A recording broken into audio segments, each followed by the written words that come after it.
So freaking excited, you have no idea, guys. This gentleman that you're about to meet, I've known him for the better part of 20 years. We've been closer friends since we toured together about 10 years ago, 11 years ago. Jesus Christ, time flies. So this is going to be a lot of fun for me personally, and without further ado, I'd like to bring up Matt Harvey from Exhumed. Hey, how you doing, Jim? Good. It's good to see you, man.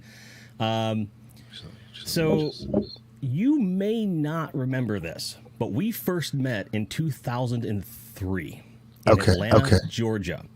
I had a flat top still, but I had no beard, and I was interviewing you through a press contact over at Relapse, and we talked for like an hour and a half about like obscure grindcore and stuff. And we never got around to transcribing the tape for my zine. I still have the tape somewhere in storage, and I want to dig it out and be like, how much of a nerd was I at that time? Because even then, I was not like how are you getting into playing guitar? I still didn't do that stuff then because I read interviews like all through the 80s and 90s, and I just didn't want to do that. So, but it was always cool. Like I was first introduced to your music in I want to say 98. Okay. Me and the guys from Magos, who you may remember from Rotrevor. Right. I was in Magos at the time playing bass poorly. And I was also in Funerus briefly at that time, and we went over to the McEntees, which is not a short jaunt from where we were at. And we were over there hanging out with John and Jill, and he has like, I have all like McEntees. Like, I have all this stuff. I have all this stuff from Relapse, all these Punch Out. I can't do anything with. You guys want some CDs? I don't need this shit. Right. So he just handed us stuff, and one of the things that was a highly coveted spoil of that is a Punch Out copy of Gore Metal. And Barry swears up and down that it was given to him. I said, no, motherfucker, it was in my hands. And also, I drove you there. You didn't give me fucking gas money. Guess what? It's mine. I still have that copy with all my CDs to this day. And the song that we opened the stream with, Necromaniac, remains without peer in terms of, like, that style of, like, glorified, grinding death metal. Like, and Exhumed, too. Like, I like everything you've ever done. Even when you went a little too necrotism on that Anatomy is Destiny. Like, I loved it, but I was like, but I want gore metal. But still. So to fast forward, you know the story. You decided to come back into the fold, into the music business, and one of the first things that you did was you guested guitar with Gravehill on a little tour called the Campaign for Death Metal Purity in 2010, which was unmitigated chaos, a shit show, but so much fun. Right. There was disasters on that tour. Oh my God. The story I always tell, because people were like freaked out that I live in Texas, because it was because of that tour that I flat out said I will never live in Texas. Because you may or may not remember when we were in Austin, that was when Hod dropped off the tour rather unceremoniously. So we're having to rearrange all of our gear after a show at 105 degrees in the pitch black of night and trying to figure out what we're going to be doing for the next few days. Yeah, that was kind of a drag going to the tour for sure. Yeah. But it was a lot of fun. Oh yeah. I rather, it was one of these things where like we hated to have to make the changes that we did, but going to Chicago and picking up our gear, which we were more familiar with, made things so much easier all around, except for Rhett. Rhett would not stop complaining about my weird drum set. I love Rhett.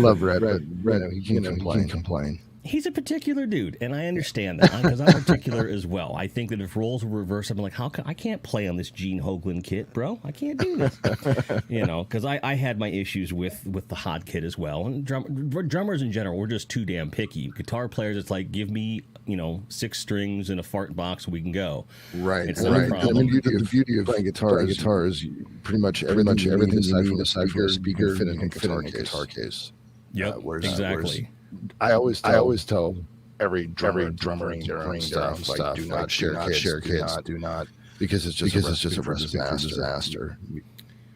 It tends to be, and I think that our rep towards the end of my time in Cardiac, like the Cardiac reputation had become, this is one of the better back lines in the biz. Because we always kept our stuff nice. We knew how to set things up and make things really work. That's why I think the Destroyer 666 tour did as well as it did. And the tour manager on that went back to the promoter and said, you fucked up by not having these guys on the entire tour, because this would have gone way smoother. It would have been really cool and this and that. I'm like, well, thanks for the after thing. And we don't know how the rest of that story went. But that's not why we're here. But I just wanted to establish that we have a bit of a history. And Jim says there's a bit of an echo on Matt's mic. I don't hear it, but I'm okay. I actually hear it. It's kind of weird, and I'm not sure what's going on.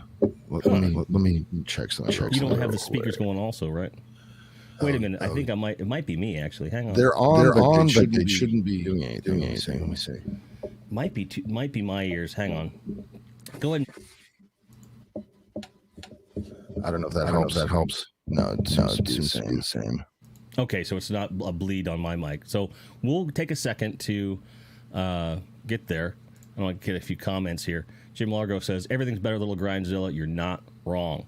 Can't wait to get that rebrand done, though, because we need to get those Liberty spikes on his head. But now you're muted, bro. Yeah, you're straight up muted. I think you muted yourself in the program. That's what it is. It says your mic is connected. There we go. Oh, the echo's back to it. But is it really? I don't know what to tell you. I don't even hear it. Well, that's weird. That's bizarre. That's bizarre. It's the first time this has been a thing. I'm not sure why. Yeah. So just to make sure, so let's do some audio tech stuff. Because as you're coming through, it's direct for me. Are you using the direct, like the actual interface as the mic source, or are we going through like a software program? No, I'm just using the actual interface. Okay. Let me double check to make certain that there's not something on my end that's causing, because if I don't hear it, but you are hearing it and others are, there might be something going on to that. So, okay. Oh, I think I figured it out. Wait. Yeah, that's the problem. Now you should be fine. Okay. Try it again. Hey. Now there should be no echo. That's great. Yeah, it's my end, and I knew it was something like that, because what makes me feel better. Yeah, I'm feeding everything through a software mixer so that I can have all the sound in here, because this is designed just to be like a Zoom adjacent kind of a situation. Okay. But I always like to mess with things and make it do things it's not supposed to do. So that's very drummerly. You gotta complicate it. I broke it. But the reason we're doing this today, like there was always like this thing in the back of my head to have you on one of my shows, but things aligned in a very specific way. I started collecting Superpowers toys again. We started talking about that because I noticed you that were on some other groups and stuff, and we both were like, "Oh, dude!" I was getting really. I was like, "Is that the Jim Debendorfer that I already know? Like, how many Debendorfers are there out there? It's got to be him." There's literally one in the whole of existence that has ever lived. I've done all the Google searches and records I can find, and I'm the only one. So, it's kind of like hide out in the open. People are like, "Dude, people are going to dox you." I'm like, you can find my information because there's literally only one of me. Right. It's like, well, then fuck it. Luckily, I'm also a pitcher, so, Right. So we kind of rekindled, like we were talking about that, because we've been talking about some other stuff, like we're friends, I mean, whatever, but that really kind of sparked some cool conversations. And then you're like, well, by the way, I'm kind of doing this other thing now as well. And you've been full-blown, you've gone from like death metal god to now you're doing also like composer shit, which is like amazing to me. Like it's hard for me to program MIDI drums, and the way I described it, I think I described this to you, but I've described to other people like this. It is hard to tell a computer something that is intrinsically just in me. I can just sit there and do it. And so I imagine that would be 10, 20, 1,000-fold for someone that is a string composer, a composer in that sense. What was that transition like for you, doing programming of that kind of stuff? It was really kind of a very gradual thing that ramped up in the last couple of years. Because anyone that knows anything about Exhumed knows we've had a lot of different lineup changes and stuff. And one of the things, one of the hassles that entails is sort of reteaching people your songs again and again and again. And I got into transcribing everything. So everything, we had tabs for everything, and that way you could just be like, cool, here is the song. You should be able to get 95% of it. The rest we can figure out in the room, kind of thing. And it's also once I kind of I mastered, maybe sounds like I'm patting myself on the back, but once I got really comfortable doing that, I was able to just do it really quickly. And then it kind of became a way for me to, write for Exhumed, write for Gruesome, write for Pounder. And it was really a case of being able to sort of store all my ideas in one place. Thanks, Susanna. And that way, it just ideas stuck around and I didn't have to keep them all in my head. So I was able to just write a song and be like, well, nothing will happen with this for 6 months, but I can come back to it and it's fine. And so Sure. I just started becoming really comfortable writing music and as far as, transcribing and putting it away. And then I started, I've always get these little melodies and stuff in my head.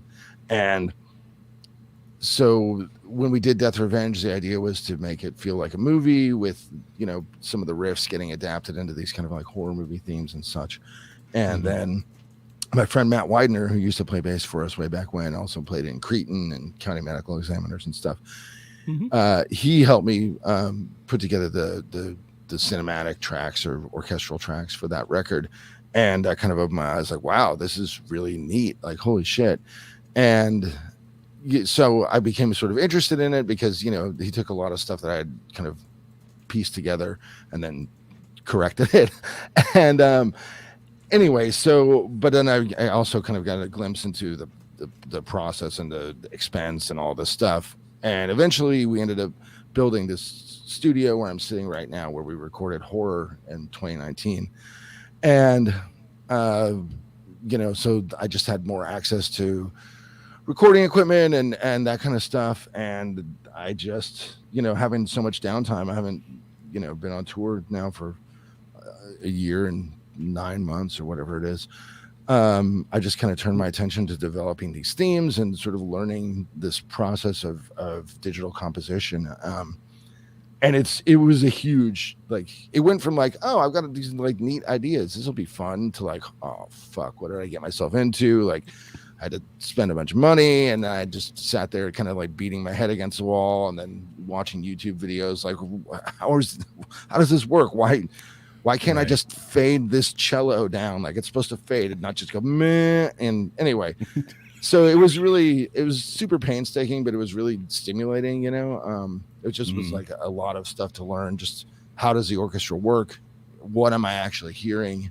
And then how do I take these ideas and then develop them? So it was, I wrote the album 3 times. I finished it 3 times. And so it was a lot of work to kind of, I guess, become a composer. That sounds like a weird, pretentious thing to say, but I don't know any other word for it. I don't think there's a better word for it, in the sense of, like, when you say songwriter, people think of like guitar and a, hey, what's going on? Right, in a cafe.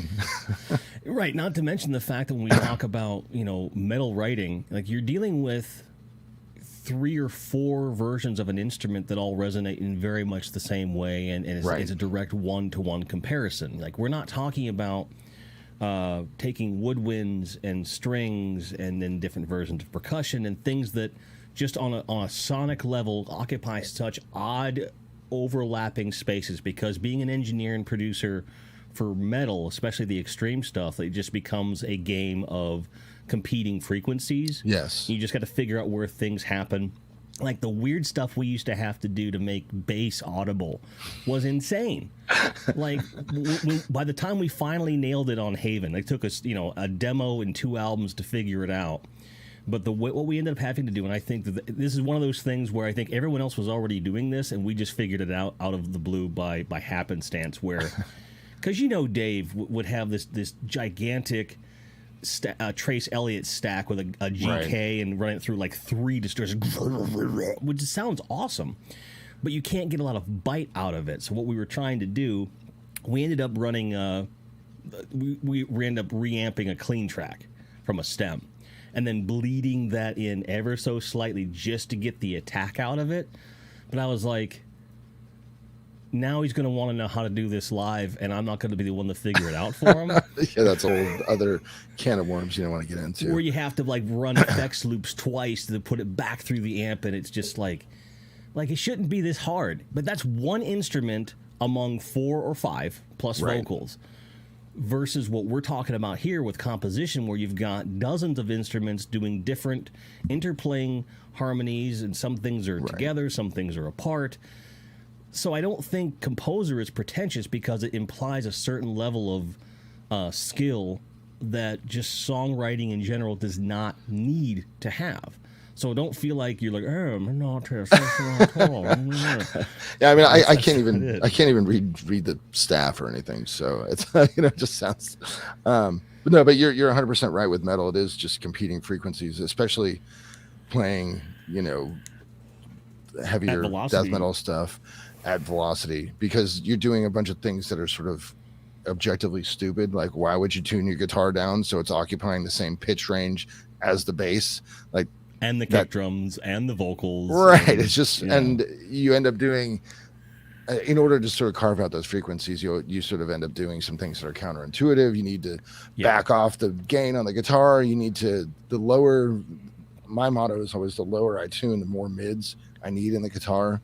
Exactly. When you're playing an E, you can do that, the old And Justice for All, like smile curve, all treble bass, no middle. But the lower the pitch of the guitar gets, the more mids you're going to need. Or else it's just going to sound like a bass, and then the bass becomes pointless, and that's silly. But then you have to add a bunch of high-end attack on the bass for the bass to come through, and it's like, why would you put high-end on it's just like I said, you're just doing a bunch of stuff that is objectively kind of dumb, but it sounds fucking awesome. Exactly. Like, kick drums are always the thing that I struggle with, because after my experience on the first Cardiac record, where against my wishes, the engineer sound replaced everything, and then on top of that got my drum parts wrong, like to where like things are supposed to have little ghost note, little like jazzy in-play stuff, and he's just going pet pet pet pet pet pet pet. I decided I'm never doing that again. We're gonna do this in an analog way, in a digital realm, and it's gonna make more work for us on the front end, but on the back end we'll have more space to move. But that began putting a 57 with like a guitar cab mic and angling them in just this weird sort of a way, and tuning the drums ever so differently from each other, and then still adding some kind of augmented sound replacement. So like basically we would take a sample of the mic tone we were getting, crank the mid on that, and that would become a third tone. So you'd have like 6 tracks of bass drum, 3 for each, and you're just like, what? You can't. It used to be, John Bonham used to go, put the mic there, and then would just play dynamically to meet that mic. Right. Granted, they were not playing that kind of a speed with that kind of sonic density and everything. And I feel like having to go through all of that nonsense, understanding how all these different frequencies like work with each other, do you feel that kind of helped you navigate the waters of the multi thing, or what, did you have to relearn everything in a way? It's really apples and oranges, because with playing metal, everything that I do it's all riff based. Like, I'm a riff guy. Metallica was my favorite band growing up, still my favorite band. It's just fucking riffs. So you just sort of get a figure, and then you repeat that figure. Whereas writing for the orchestra, that's not how it works. You just don't hear that. You hear a theme, and then it'll come back, but you don't just hear the theme repeated again and again. And you have to sort of, the thing that's great about the orchestra, and again, this is sort of counterintuitive, is that the orchestra can take a lot more tonal tension than a rock group can.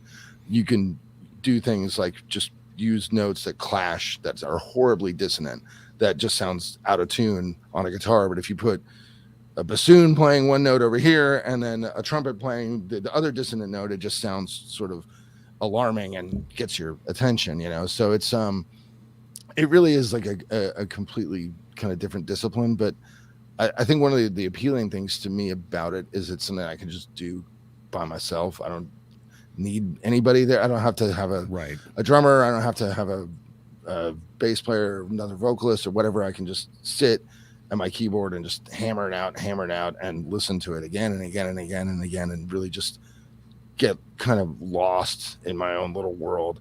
And then hopefully, usually it comes down to like working on something and then having to come back the next day because you're just too close to it, and you come back and you're like, Right. oh well, this is the obvious fix. I don't know why this took me 3 hours last night, but it's That's just how it goes, though. yeah. Because you get to a place where you become laser focused on a problem and you can't see the forest for the trees. Yeah. And I think that's true in mixing. I think it's true in video editing, especially. Because I think there's a finite amount of time between the spark of creation and the ability to then manipulate it before Right. you become too. Because sometimes you can do something real quick and it's perfect, and you come back and then you start tweaking it a bit. But if you make it, start tweaking it, and then keep going, it's almost like you're just putting your face into a pillow and suddenly you're suffocating in the whole thing. And you're like, why am I doing this? I can't breathe. It's one of the most accurate descriptions of the creative process I think I've ever heard. It's like, Feel free to steal it. that's really good. I always find generally the first thing I do tends to be like 80% of the way there, and then the second thing I do fucking sucks, and it's a slow build to get back to the 80% and then surpass it, because it's like it is a bit of instinct and a bit of craft, and I guess the instinct is the artistic part or whatever, because that's just sort of you, but the craft, it just comes from practice, discipline, all that kind of stuff, and just that's what you use to develop the idea, and it is a lot of it's a lot of work, just becoming like a okay guitar player. It takes like a couple fucking years, and like I said with this record, last Son of Krypton, it took it's something I've been working on for 2 years, obviously, and amongst other things I have a day job, and we just finished a new Exhumed record and so on and so forth, but it is something that I just keep coming back to, and it's been really fun to sort of be in that position where it's like when you first start playing an instrument, every 6 months you're like, holy shit, I'm so much better, like I know so much more. And so it's been exciting to kind of experience that again, like going back to the original sketches that I had for the record. I'm like, oh, this is terrible, I'm so much better now. That's like it's a good feeling, It's awesome, man. And it's something where anytime you can find a new spark like that, because I think it's easy. I think anyone can start a fire. Anyone can have that spark and start the fire, but the skill comes in like keeping that campfire burning, right, and burning properly and all this stuff so the smoke doesn't blow in your face and all this stuff. And you're full of good metaphors, Jimmy. I'm a man of analogies and metaphors, absolutely, for sure. Well, it's like this, So I've always kind of known you to be like a big, like a son of Kirby. Yes. Like very, very Marvel oriented. Like every time we've just in passing talk comics, has always been like Kirby, and it which was is his fine. birthday yesterday. Yeah, he absolutely was. Happy birthday, Jack Kirby! One of the best, if not the best, and one of the most, if not the most important artists in comic book history. With the possible exception of or close seconds of like Bill Finger and Steve Ditko, who's my personal favorite, Steve Ditko, even though he's a jerk. So he's kind of a nut, but yeah, a little bit. Wonderful artist. Absolutely.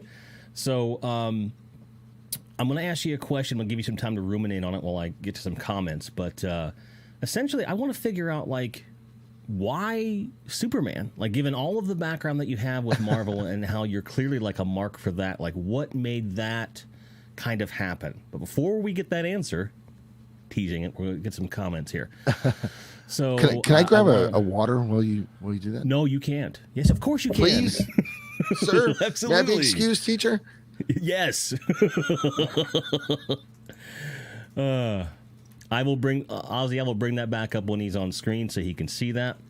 Jim Largo says it's awesome when an album has an overall theme. Just let it play and pull you into the story. Absolutely, and Exhumed's always been good at that.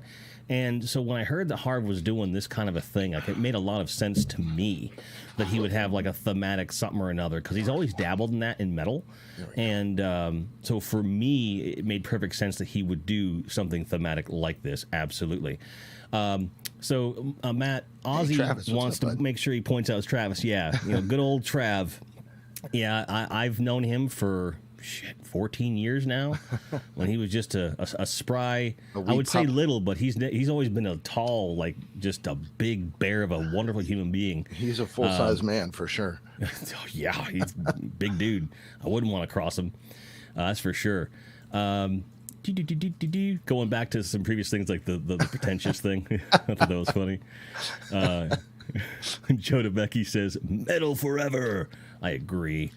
Keith Knight, big supporter of the channel from overseas in the UK, says, hello, awesome. Jim. Hello, Matt. Hello, everyone. Hello, Keith. Hi, Keith.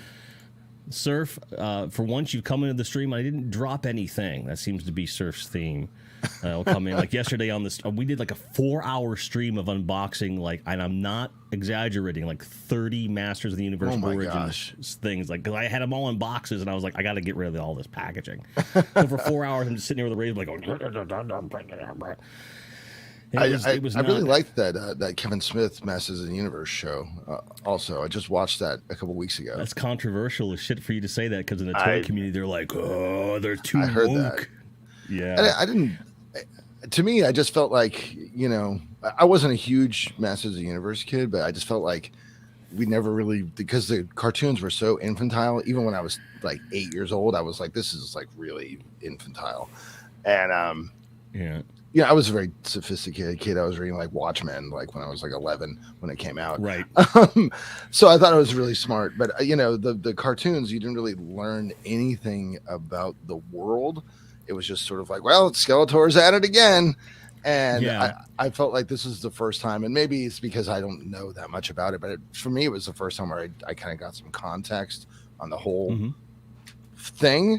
And, I think when you sort of kill off the lead character in the first episode, all like Game of Thrones, it's going to be controversial, and I think because it's He-Man and it's like, oh, this main character is a woman. I was like, well, this is going to piss off some dudes that can't get laid for sure.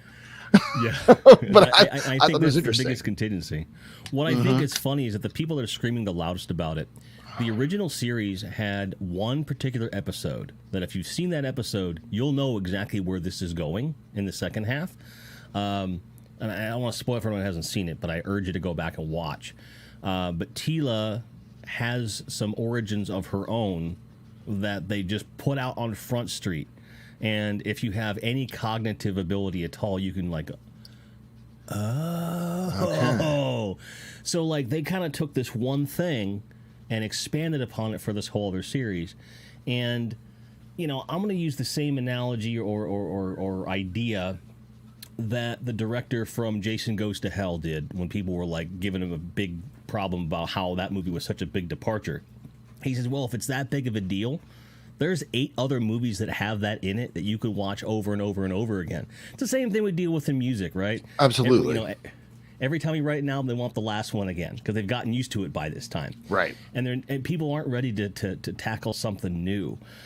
I understand it because I am that guy sometimes.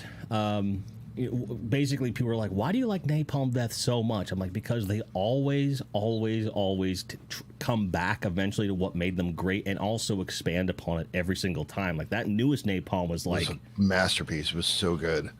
They finally, like, they've been talking about it for, at this point, 30 years about the Swans influence that they have, and it's always kind of been a little bit. Right. But this one, it's like a full-blown Swans plus Napalm Death thing. It was very post-punk, like, clearly, and I felt like they had kind of tried to go in that direction in the 90s, and I didn't think that was one of their more successful periods, Inside the Torn Apart and Diatribes and stuff.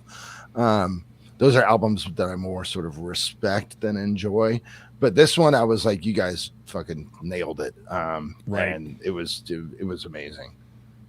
Yeah, it's interesting. Like, there's a direct divide with Napalm. Like, because basically, like, everyone talks about Harmony Corruption. Like, that's my favorite record. I'm like, you're not really a Napalm Death fan. You just happen to like death metal influenced grindcore. And that's fine. Right. that is not indicative of them. There's a great interview from Obscene Extreme where they're interviewing Barney and they're like, well, obviously Napalm's been around a long time. Like, what's the biggest misconception about the band? And Barney's like, that we're a death metal band. We're not a death metal band. We've never been a death metal band. The end. And I was like, okay, thanks, Barney. That's good. I've been telling people that for years. It's like, because you're 100% right. Everyone's like, I love Harmony. And it's like, well, cool. I like death metal too, but that's not really what the band is about. Like, anyway.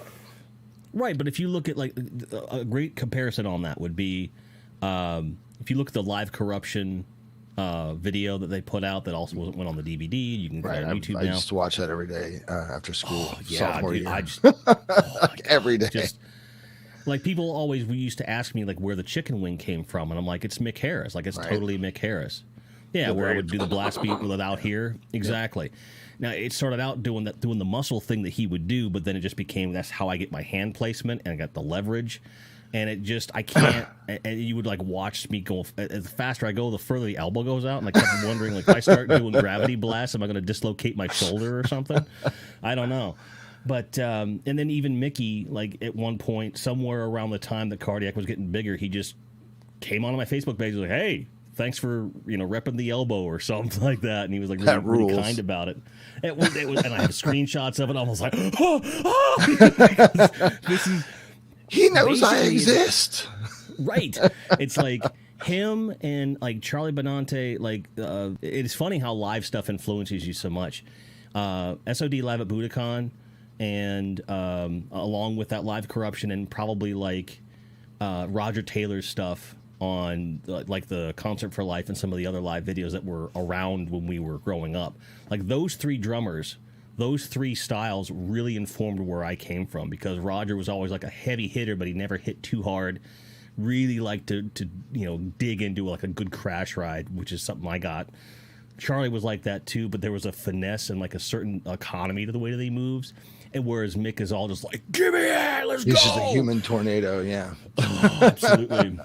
And he coined the term grindcore, as I recall. It was either him or Shane. It might have been Shane. I forget what the legend goes. I'm not sure. I just remember that it came from the distorted bass, like on Filth by the Swans, is what I'd always heard.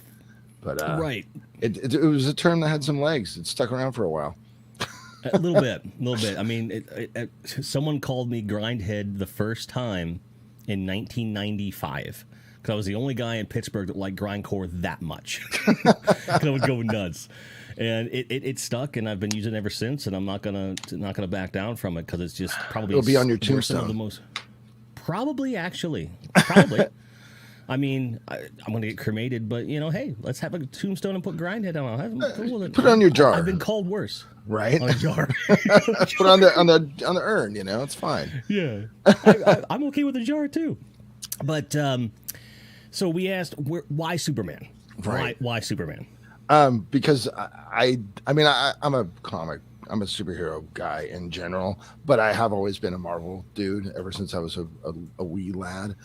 But I think, 2020 was just such a fucking bummer of a year between the pandemics and the fucking, just people, especially in the United States, just it seemed like everybody hated each other and it was like nothing but constant bad news and lack of kind of access to the things that sort of make coping with that kind of bad news bearable, like just being around your friends and traveling and it just felt really, it was kind of oppressive. And obviously I've stayed healthy and I'm fine, like my life is basically okay. So I'm not trying to be like, what was me? But just the kind of zeitgeist of the year was so negative.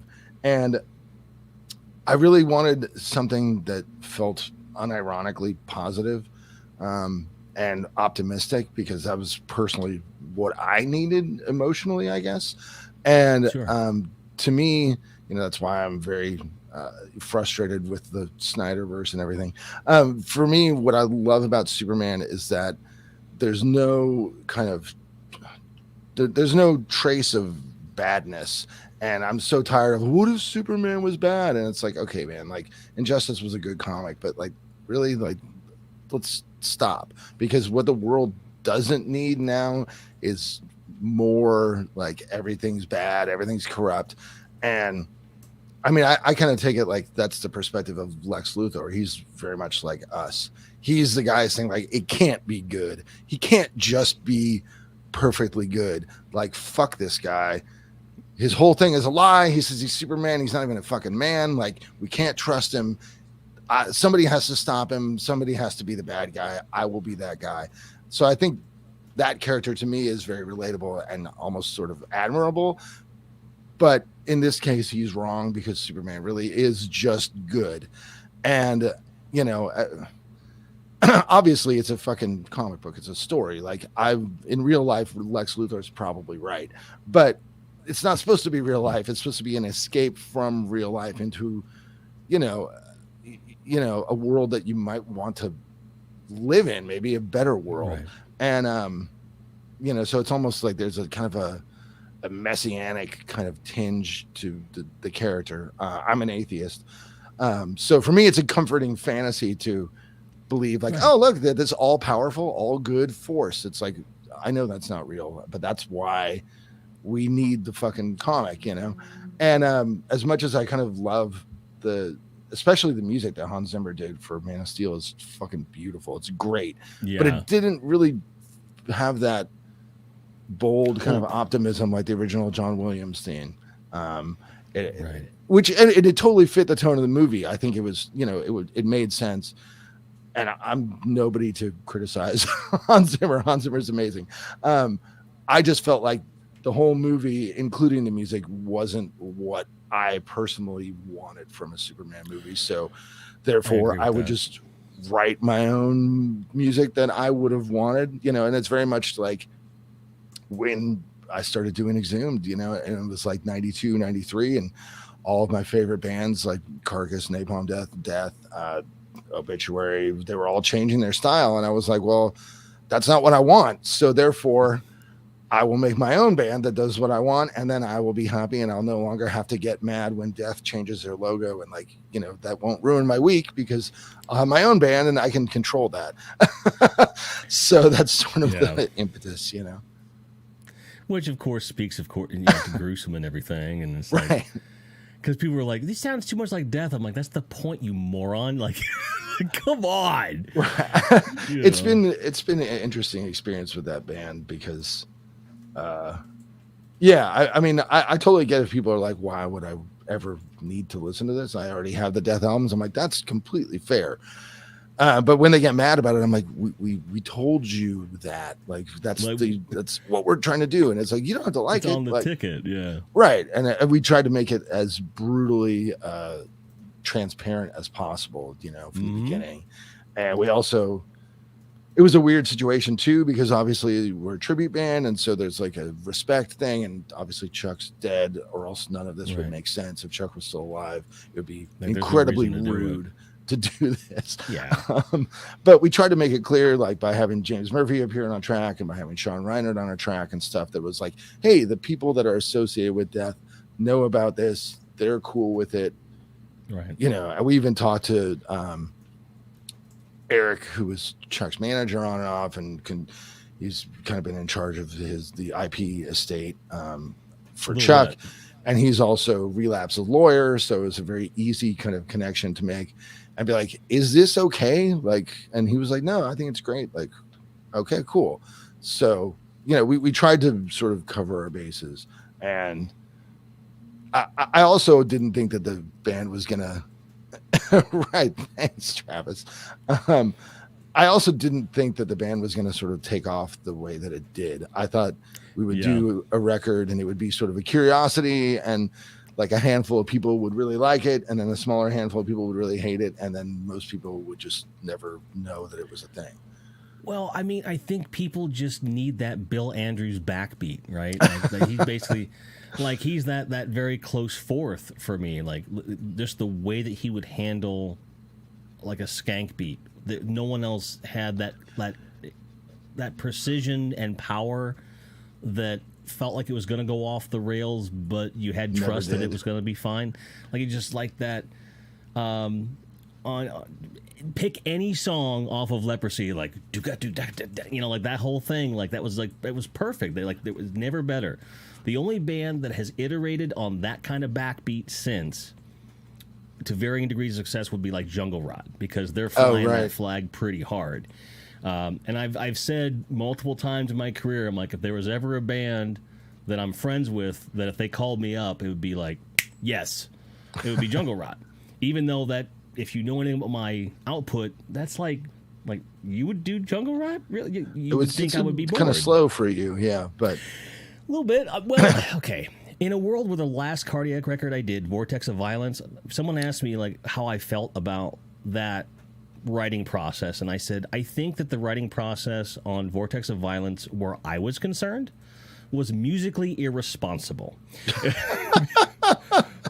Because we set out to write like a much grindier version. Like, okay, we did our Bolt Thrower Worship on Haven. Let's go into like Old Carcass and Repulsion territory a little bit further. And so we were trying to like then develop themes a little bit to where we could kind of like, we weren't going to go to the length of like a Gruesome, but we wanted to make it very clear who was influencing us on that record. And Tom always has his little nods to various things. Yeah, and it speaks volumes that the next record that they did was the Autopsy Worship record that Tom always wanted, but I refused to do. It was like as soon as they got somebody else in there, they're like, all right, we're going to slow the hell down. Jim's out of the way now. Yeah. Like I'm not, no shade to those guys. We're family. I love them very much, but it was very clear. They're like, I never wanted to do a black and white cover. Bam, black and white cover. Never wanted to do like a whole record of Autopsy stuff. Boom, whole record of Autopsy stuff. Which is fine, and it fits well within the mixture, right? But when we went in to do Vortex, we were already writing something that was much speedier to begin with. Like there's one song that is just almost a blast beat from start to finish for like 2.5 or 3 minutes or something, and it's pushing like that 280 place, and I'm just like, just going off. And then we get in the studio. So I'm excited about it. It's already a faster record. And then I've also, by that point, I had lost like 65 pounds. So I was meatier. I was like lean and mean and ready to go. And on top of that, in the back of my head, I kind of knew it was probably going to be my last record, depending upon how things played out. So I was like swinging for the fences a little too hard. And what comes out is probably about 10 to 20 BPM faster than had any business being. That's why you got to record to a click. No. You know how I feel about that, Craig. We, our drummer Mike, obviously, most people knew him before for being in Deeds of Flesh. Absolutely, amazing drummer. Playing in Exhumed for him is kind of like it's a big pullback, Mm-hmm. And so I don't always, but there's been a couple records where I've kind of tricked him.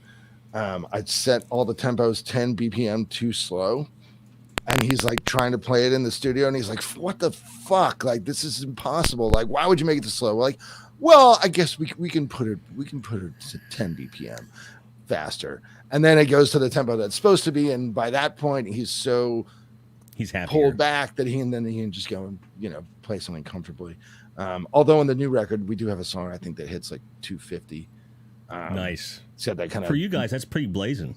Yeah, I mean, it's for sure. We haven't really done anything like that since like the mid '90s, so I don't know.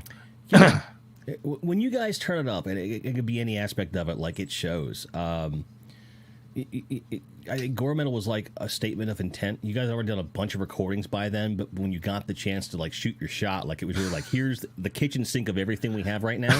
Right. And then Anatomy of Destiny, or not Anatomy, but what Slaughter was like. It felt like to me, like I loved that record, but it was clear you were trying to break away from some of the polish that was on there. Even though Gore Metal's a dirty record, like by grindcore standards, it's pretty clean sounding for the most part. Like you can hear everything, but when you followed it up, it was like, all right, screw all that. We're gonna break all the mics. Right. Everything's gonna be chaos throughout the whole thing. And I was like, upon a first listen, I didn't quite get it, but it took me a while to come around. And then when Anatomy of Destiny comes out, you went in the complete other direction. Right. You went into musical, which okay, fair. But when I heard, I was like, okay, all right, cool, because there's only one necrotism record from Carcass, and I feel like that. The way that they were, it was that perfect blend of the grindy stuff, the death metal influence, and some harmony, It created like a really cool soundscape for them. I think if they'd have just stuck with that for a few more records, they'd have been fine. And granted, they're trying to recapture that now, but it's not quite there. Now they just have to sort of put out a record and go on tour, and they're once you kind of in that legacy realm, Right. There's a bunch of people that will buy the record out of either curiosity or just habit, and then it's an excuse to go on the road. And that's no disrespect to them or anybody that's in that position, but I mean, it's like creator, it's like what they do, like, all right, well, it's been 4 years, like we've toured enough, like here's another record, and it's like, oh, okay, like it's not bad, it's not great, it's sort of just a record, and they can go out and play Toxic Trace and Betrayer, and then whatever the hits are from the more recent stuff, and people give them lots of money, and rinse, but I feel like but you've got like Napalm, who is constantly pushing, and they're still at that level, right? You've also got like an example I use from our youth of youths is Overkill, where they could have just been on autopilot, but then somewhere around 2008 they just were like, hey, let's drink a little bit more coffee before we record this one. And the last few records they've done have been like, they definitely got some pep back in their step for sure, Yeah, like Ironbound was like, that was the one that caught my attention. I was like, Overkill? Like, I mean, I like Overkill and everything, but I just didn't pay a lot of attention. Same. And I was like, wow, like, damn, you guys got some fire. And I think, I mean, having been doing this for a really long time now, it's a challenge to sort of, you're balancing something that respects what you've done before without just repeating, and especially playing, the more extreme stuff. It's like a really small box to kind of be in. And I think for me, if I wasn't also doing Gruesome and Pounder and the composition stuff, I would be much more tempted to sort of make something that was into to try to force that into Exhumed, because I enjoy writing that stuff and I enjoy playing it. So it's kind of, that helps me kind of compartmentalize the right way, but still trying to find different ways every time. Once the record we just finished is going to be our 8th album, and that's like that's a big number. Like how many good records do most bands have? Like 3, 4, maybe 5. And how many records even get to number 8 to begin with? I don't know. You just turn around and all of a sudden it's like, oh, right, we reformed 10 years ago. Like, that's kind of wild, man. And you did 5 in that span of a period, and it was just kind of it was 5 because you did just 3 and then came back, right? Yeah, we did a Gore Metal, Slaughter Cult, Anatomy, and then we split up for like 5.5 years or whatever. And then, with All Guts, Necrocracy, Death Revenge, Horror, and then the new one that we just finished. So, and they each kind of build on the other without it being like it doesn't sound deliberate, but you can hear that you're growing without that weird progression kind of a thing. That it's yeah. I mean, we just try to find an element. All Guts was the statement of intent, and it was like. Then Necrocracy was like, okay, let's find something with groove. Then Death Revenge was like, all right, let's find something with melody. And then the last one was like, fuck it, let's just make a grindcore record. I just thought I was like, who sort of 7 albums in makes goes totally backwards, and that was really fun. Yeah, right. Who else though? Who else? Right. You know what I mean? That's about it. Yeah, and so this new one I think is more kind of splits the difference between some of that stuff, but hopefully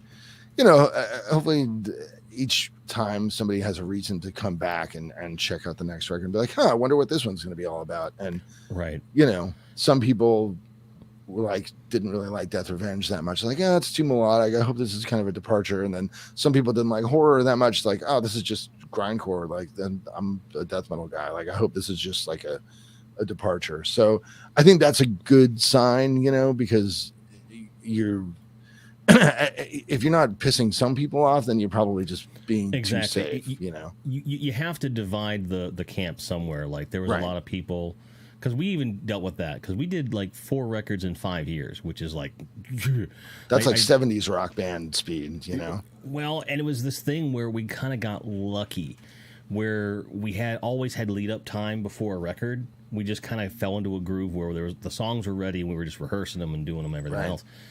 But then with Morgue, because of the way it was mixed and because of the fact that it was just us trying to prove that we could hang with the newer kids, because we had the older sound, but I came in with like this, okay, I need to be able to show Johnny Longstreth that like it's like he's always going to be better, but I can hang. Right. It was like a, all right, John, here we go.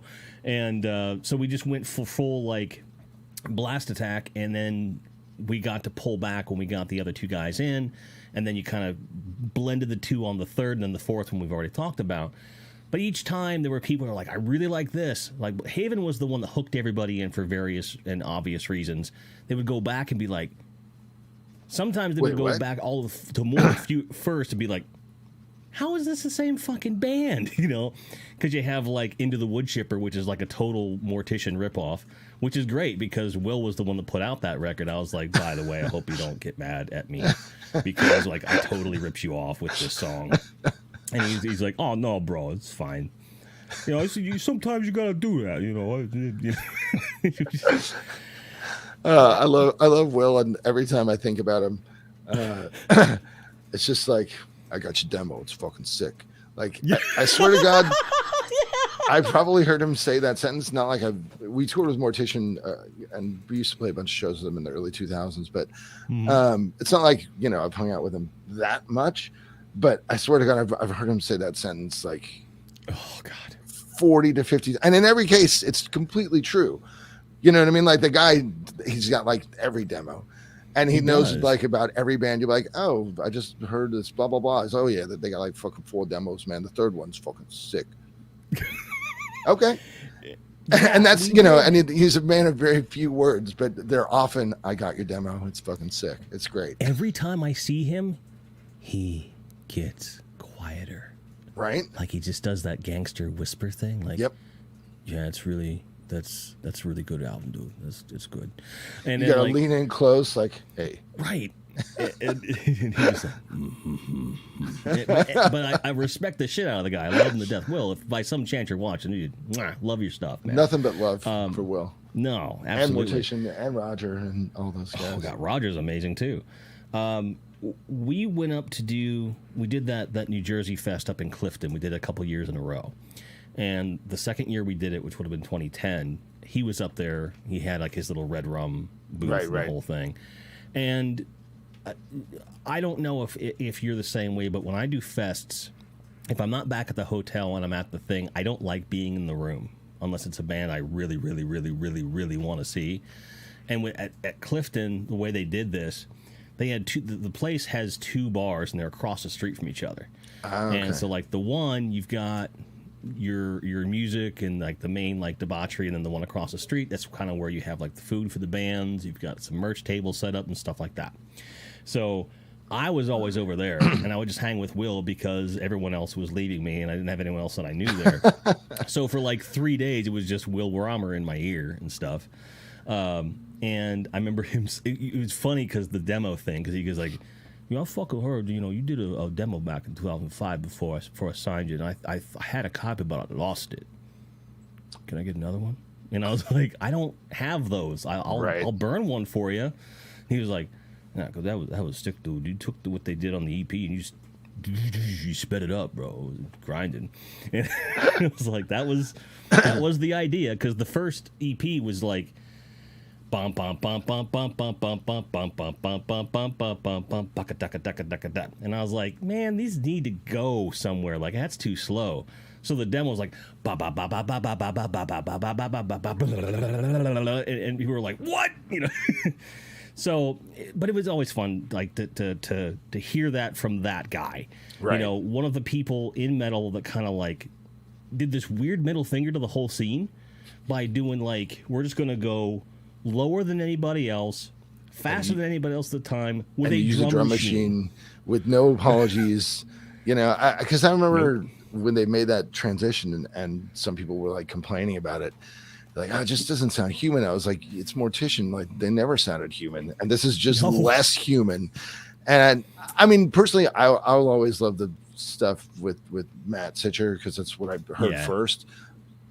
But it was, but I love the other period as well, and it was definitely something new. It was something that, because they didn't try to really make the drum machine sound humanized, and actually that's one of the things. I'm sorry, go ahead. We were just using like an Alesis DM5, I think, is what it was. Probably, yeah.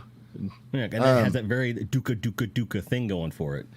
Yeah, everything's it's just straight, like no compromise, no apology, and that's actually one of the things that's been really interesting, doing the composing, the digital composing stuff, because you spend so much time in extreme music, sort of trying to make a human performance sound perfect, whereas doing the composing, it's you start with the fucking computer, it's a whole note, it just plays a whole note, and so you're like, okay, well, now how do I make it sound like a string section's playing? It's like, oh, you have to manually, in my case, because I'm not a keyboardist with like a mod wheel and stuff, you have to manually go in and draw a line, like this is how it gets louder, and then it sort of wavers, and then it gets quieter at the end, kind of thing.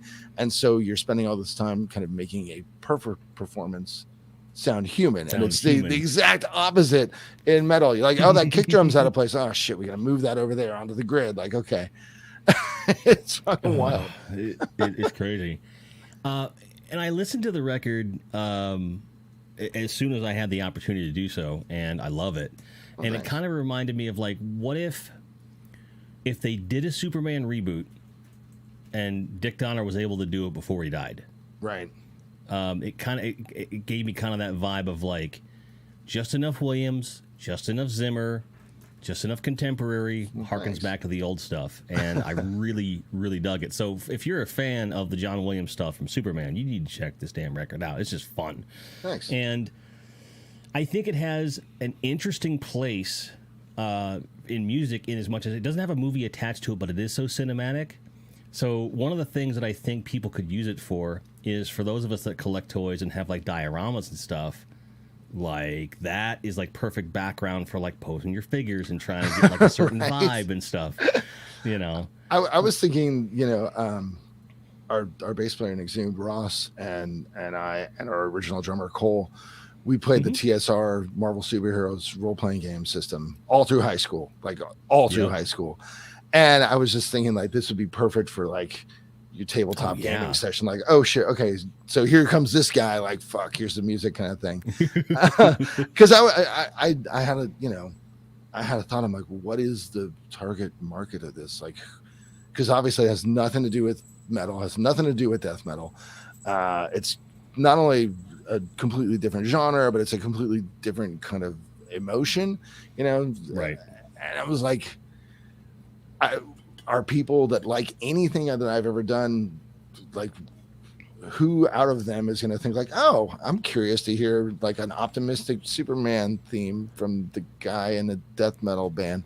And I was just like, well, worst case scenario, a few people hear it and like it. And, for me, I mean, this is kind of like my shit now. This is like what I want to get into doing is, working with just writing the picture and coming up with themes and stuff for people. So I was like, well, if nothing else, it's like I have like a demo reel, be like, hey, look, I can do this, would you like me to work on your film, sir?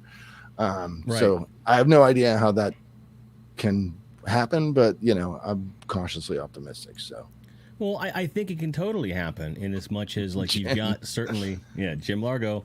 He's like, there you go, perfect. And he's working on shelves in his man cave right now. So when this goes off, I'm pretty sure he's going to go over. And by the way, folks, link is in the description to the YouTube stream of the album, so there's no excuse not to listen to it. Thanks, Jim. Absolutely. I was trying to find the Relapse pre-order link, and it's not. It hasn't aggregated yet. It's a digital release. Digital?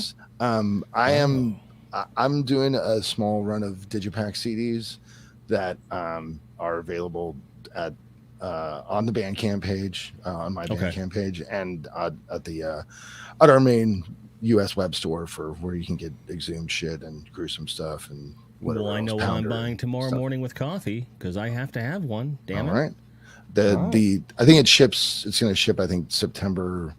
They're scheduled to arrive between the 10th and 15th. So I put shipping September 20th because I just want to be safe. But yeah. See that's just kismet because September 20th is my late father's birthday. So it's like, yeah, and he would have loved this kind of stuff. Like I think that he always had respect for the skill level to play the stuff that we do. But I grew up on movie scores. He and I were like big movie buffs and stuff. Like when I was learning to play drums, and like even like blast beats and stuff. Like even once I started to get those skills, what I would practice to was a mixtape. It would be Napalm, Queen, Anthrax, John Williams, Danny Elfman, Vince DiCola. Like I would play the entirety of the Transformers movie soundtrack, but I would add stuff to it and change. Like it was a good way of learning. You jam to it, yeah. Right, and it was just something that always incorporated. Like when we did the tour back in 2010, you know, I listened to that whole tour. It was Vince DiCola the whole time. He's That's great. all I listened to. And they would always make fun of me. They'd be like, "Why would you listen to metal?" I'm like, "Because we're making metal. That's not my job." Right. Yeah. I get a lot of burnout like that too. We have a rule in the Exhumed van, which is no blast beats in the van. It's like if we're on tour, like we're playing fucking blast beats for an hour every night, like I'm good. And we're playing with other bands that are also heavy. Like it's cool. Like we listen to a lot of like rock, like Thin Lizzy, Kiss, UFO, and then just other weird random stuff.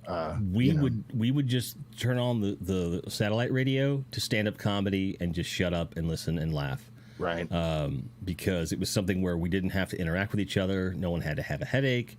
Because those four dudes at that version of Cardiac are so disparate in what we're into. Right. Even though we have that core of things, but we don't want to always listen to that because we make that kind of music like you. And so if they were playing Iron Maiden, I'm like, I love Iron Maiden, but this is too much. This is 3 freaking albums in a row. Can we please change into something? Let's do something other than bum ba dum ba dum ba dum ba dum ba dum. Like I get it. I love Maiden, obviously, but they do have a certain degree of interchangeability. That's true of any good band because once you get good at something, right? I mean, AC/DC. I just saw an AC/DC tribute band last night. They were great. They were actually like the singer was really good. But yeah, no, it's kind of like all my metaphors generally revolve around food. And it's like, if you make a good fucking cheeseburger that people like, you're going to keep making that cheeseburger, and, every record is like a different kind of cheeseburger. Like, okay, so this one's more of a Western bacon cheeseburger. This is like a avocado jack sprouts burger. What is that noise? Did you hear that? There's a bad ground wire in the wall. Oh, okay. So it feeds back into the mixer. So I have a remote to turn the mixer on and off when it happens to kind of surpass it. Yeah, it's great. It's a lot of fun. Really. Good times. Really, so much fun. But we've been going for a solid hour here, and we haven't really talked toys. And I promised you talk of toys. Okay. So let's do that. We first bonded toy-wise on Superpowers Collection, of which you have a lot. I have a few. But you have them in pretty good condition. So what made you decide to start collecting them again or to continue collecting them? Like, I don't know that backstory for you.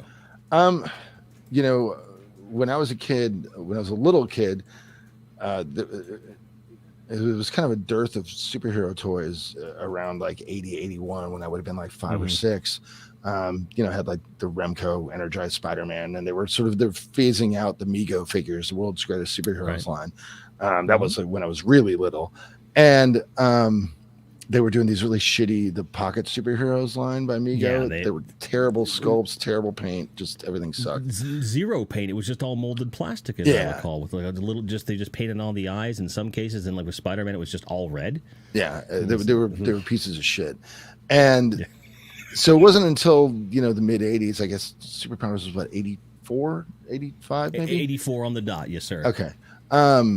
And not only were they really high quality toys, but just the variety of the line. I'm also really into the Secret Wars toys. those were my jams as a kid. With Secret Wars, it was more like I finally get a Wolverine toy. Like, holy shit! Right. Even though the toys themselves weren't great, whereas the Superpowers toys were really good. Dude, they're really good toys. And kind of what dragged me back towards buying toys again, honestly, was Ross being back in Exhumed, because he's a massive toy guy. Anybody that's into toys should follow him on Instagram at Doc Sewage, DOK Sewage.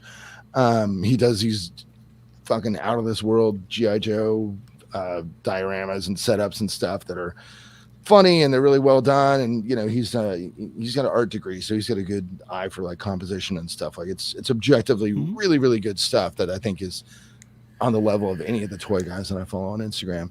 And so before Ross was in the band, it was just kind of me that was into this stuff. And now that there's two of us, all of a sudden it's like, oh, we rolled into town, you know, 3 hours before load-in. What do you want to do? Ross will be like, well, there's a toy store there, there's a comic store there. And everyone's like, well, we're not doing anything. I guess I have to drive these fucking idiots over to the comic store again.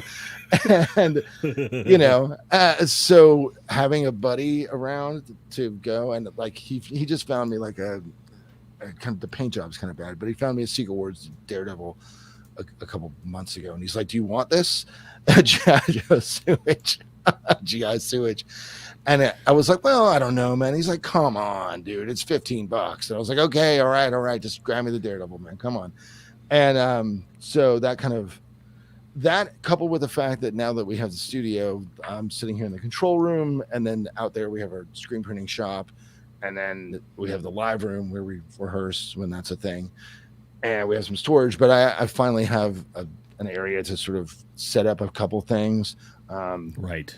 You know, not everything, but like I have a bunch of the Toy Biz stuff from the 90s that I mean, it's okay. Like, I'm not going to get rid of it, but I was like, well, I only have one shelf, but I'm not going to put that stuff on there. And the Superpowers line was just so rad, because you had figures for Green Arrow, you had Martian Manhunter, you had Firestorm, you had Darkseid, Calabac, Orion, Desaad. Like, it wasn't, because before you'd always just get Superman, Batman, Joker, Riddler, maybe Lex Luthor, Spider-Man, Captain America, whatever. That was, you know, it was very limiting. And unlike the Secret Wars line, the Superpowers just really exploded. And it was, you know, I think they made some like 30 different figures by the end or something. Yeah. Maybe more. I can actually show you the entire line in the picture. Oh, perfect. Okay, good. Let me pull it up. So yeah, it was just it was a great line, and they were really fun to play with, and you know, I still have like a bunch of the stuff from when I was a kid, like my Flash, my Brainiac. I have a Darkseid from when I was a kid. I don't have my Calabac out on my shelf because his arm broke, or my Desaad because he's missing his little skirt thing, his little robe. That's becoming increasingly more difficult to come by, for sure. Yeah, I have my Orion out, but his face, the action doesn't really work where his face turns. But the crazy thing with getting into it again, I was like kind of shocked. There we go, 33. I was close. Yep. Very close. And I think I had. I'm looking here. I never had a Robin because I thought Robin was lame when I was 10. I never had a Penguin, same reason. Never had Shazam, never had Cyborg, never had Cyclotron, never had Samurai, Plastic Man, or Mr. Freeze, or Mr. Miracle, but I think I had the rest. And Mr. Miracle is kind of like, that's the one where I'm just sort of waiting till I have some money to just throw around, but I want to find it at a store on tour and just be like, okay, fuck it, here's $300 or whatever, like that. I just want a Mr. Miracle on card. I don't care if the card's beat up or whatever, but it's like that's kind of my grail figure out of the whole line. There's a toy store here in DFW, because I know you're going to be here in a couple months. Yeah. I mean, fingers crossed. I believe they have a loose one. Okay. Does he have the cape and the manacles though? I don't remember. I'll keep an eye out. Like, if I find a lead, obviously I'm going to let you know. But if you don't, it's one of those things where, like, because I have no interest in that character, so it's like, well, okay, you can have it, you know. So it's not going to be like, well, I found one. Here's my scraps. Like, I'm not going to do that. I wouldn't blame you. It's okay. Fair enough. But like in '84, like I got the entire first line except for Wonder Woman and Brainiac, like everything. Like they got Hall of Justice, all the vehicles, and all the figures they could find. And then we got Wonder Woman a couple weeks later, and then like a few months later, we found a Brainiac just random on the shelf, and he looked a little worse for wear. Like his arm had already come off. Oh yeah, peg. Like it wasn't broken. Because you're squeezing it to make him kick. Right, but it would be the left arm that would come off a lot. Jesus, sorry, folks. Ground wire there. It's a lot of fun. It's great, and I've run through power conditioners. I've run it through search, and there's nothing to keep that feedback from happening. Wow. Except to change my mic, which I'll do here in a second. But yeah, there was a lot of arms coming off on the whole line because you were always squeezing the arms to make it like Flash had his little running legs. Brainiac had a kick, which I don't really know why a kick makes sense for Brainiac, but I guess they need something. Yeah, it was weird. Like he's one of those figures that like I think he's just a victim of poor design. It's and a like great I've looking got toy one. though.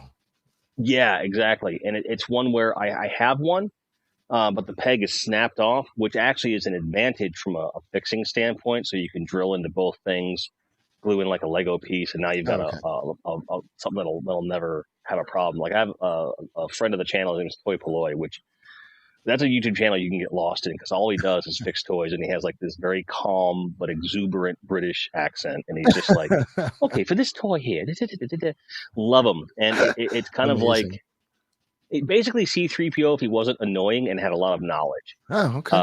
Kind of a voice, very Anthony Daniels tone to his voice without all the very very nice fella.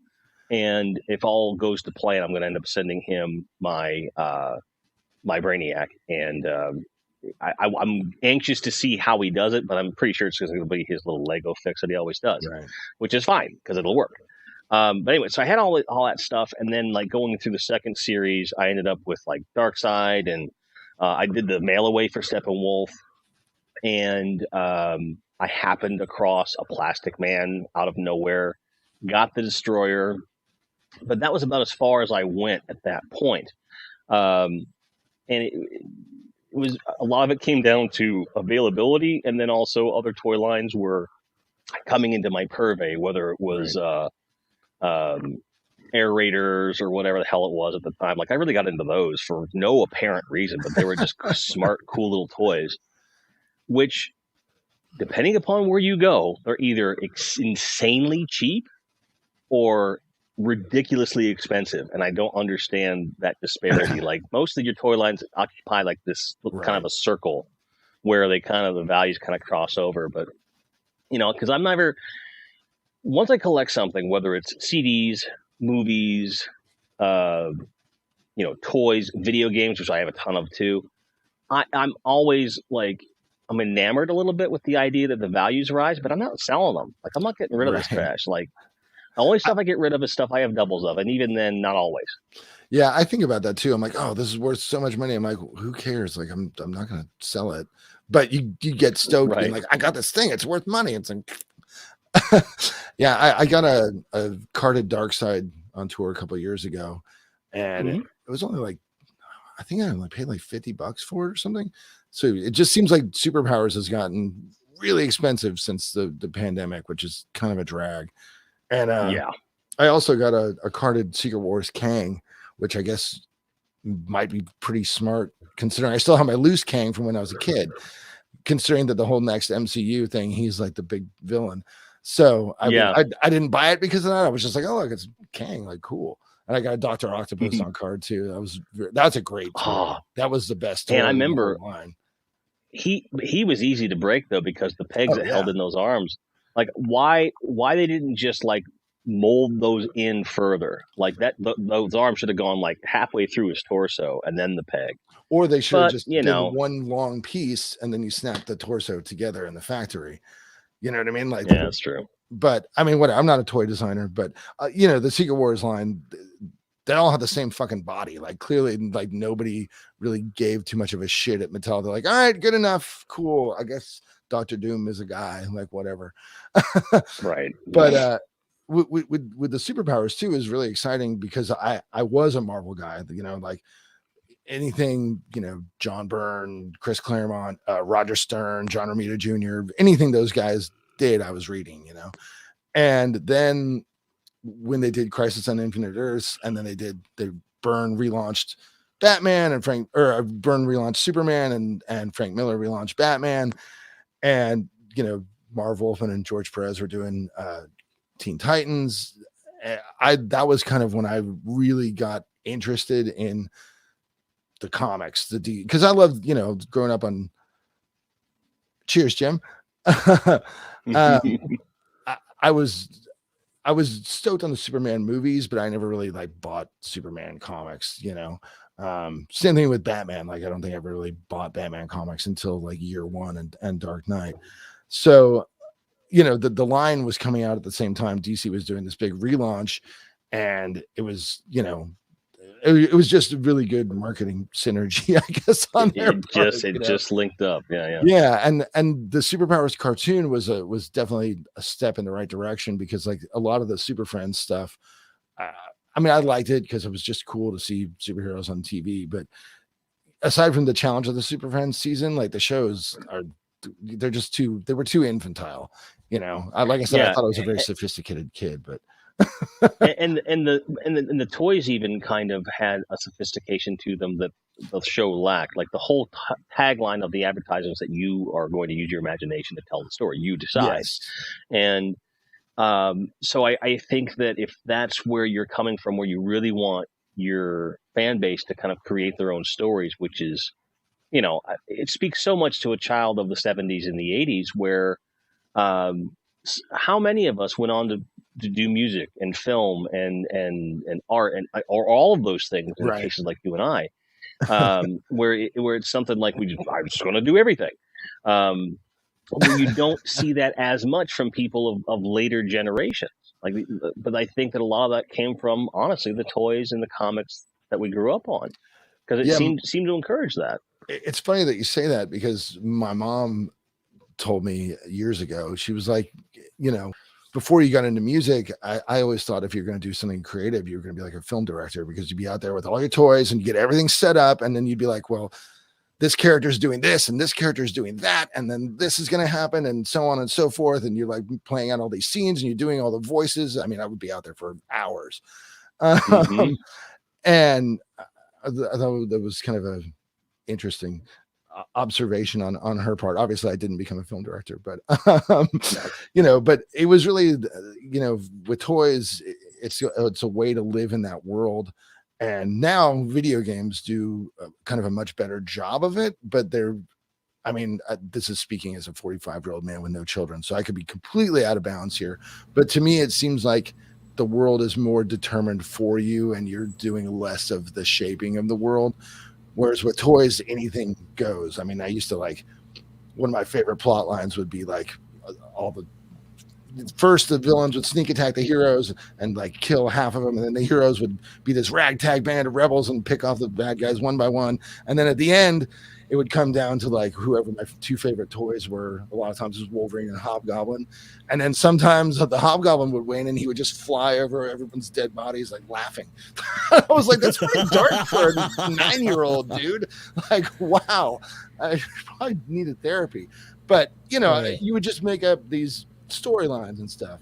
I was also one of those kids that I was really into blowing up toys and shit, and putting firecrackers and stuff and lighting shit on fire. And I was because you were the kid I didn't want to hang out with, because I would take such good care of toys. I would never be that guy with comics where oh, don't get your hand oil on it. I was never that. Never. Oh, no, I'm that guy with comics, but not with toys. That's such an for me. That's such an differentiation. I kind of feel like it would be one thing or the other, but do you think there's a reason that you're really into that with the comics versus the toys, or are you now come around toys? Oh yeah, now for me with toys, I never cared about getting stuff on card, and now I kind of that would be my preferred way to get it, just because it's more of a display piece and it's sort of, there's that, I guess, the nostalgia for the kind of unlocked potential, but I'm not going to like get out my toys and pose them and stuff. I just don't have the time or the sort of creative spark to do that. But when I was a kid, you know, I had a serious hierarchy of toys, you know, and Superpowers and Secret Wars were on top because those are all my favorite characters, you know. And then the Star Wars toys from when I was a little kid, they were kind of like the foot soldiers, and they would be the ones to be like, oh, Dr. Doom's got a flame cannon now. I just take my mom's hairspray and a lighter, my dad's lighter. I just be like, all right, you guys are all burning to death today. Like, fuck it. You know, and then the Transformers and G.I. Joe were kind of in the middle, and, you know, with the superheroes being on top.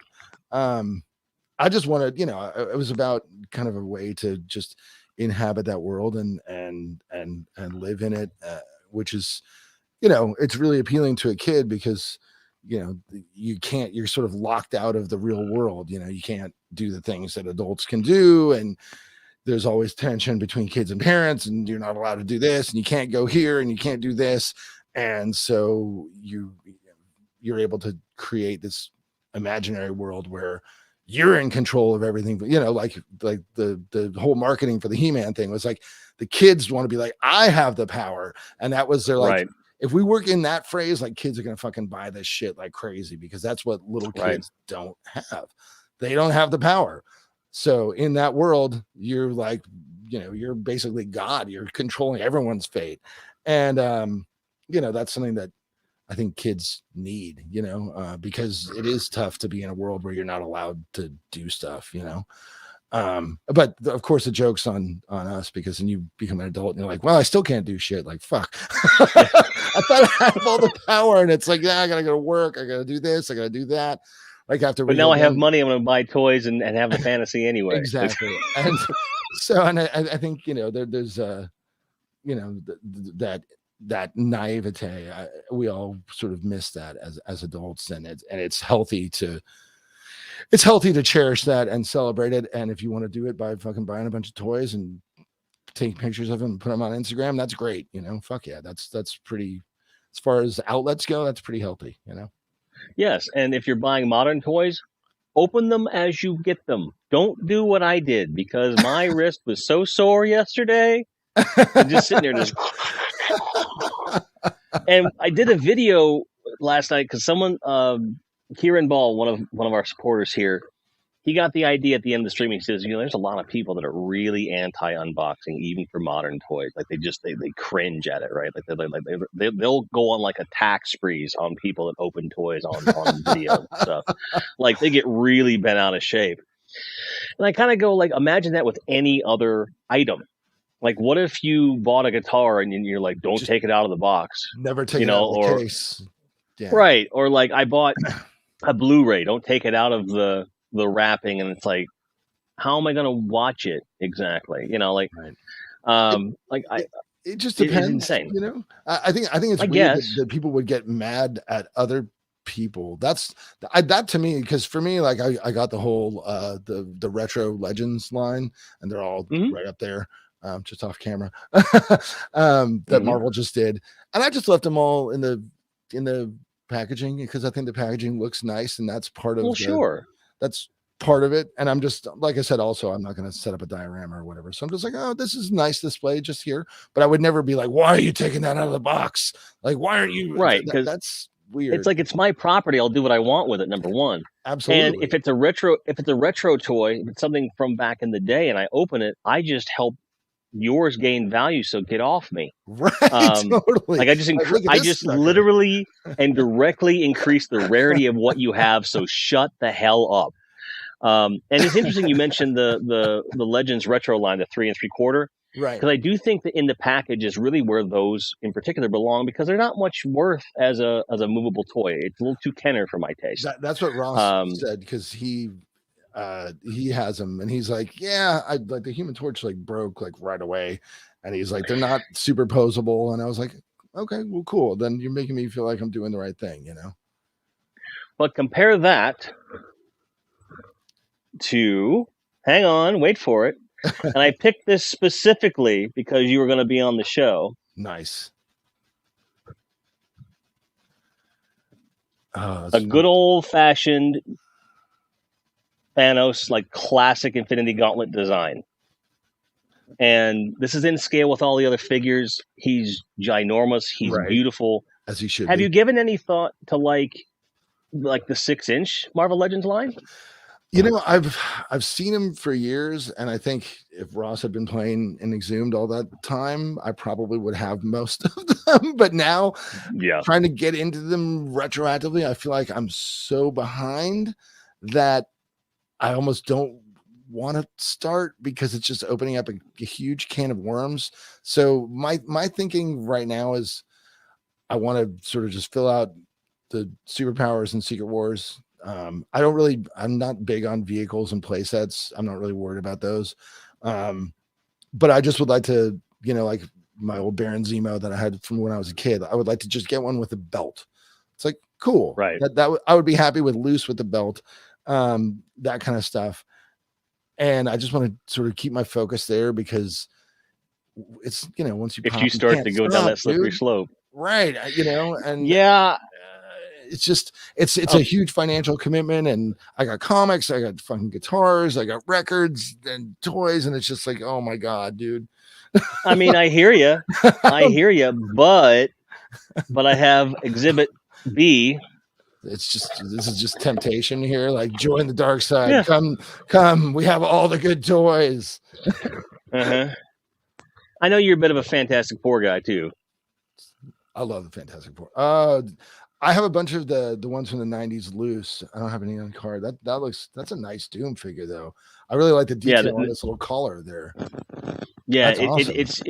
They have multiple sculpt versions of this, but this is what they call the retro card figures. Okay. And those tend to be more from our era, like comic accurate kind of thing. Right.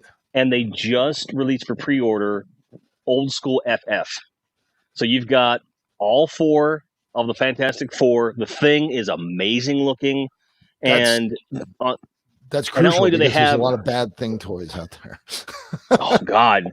And the thing is like this is the first, no pun intended, but this is the first time in the Legends line that I've seen we're getting those classic 60s, 70s, 80s costumes, and on top of that they have.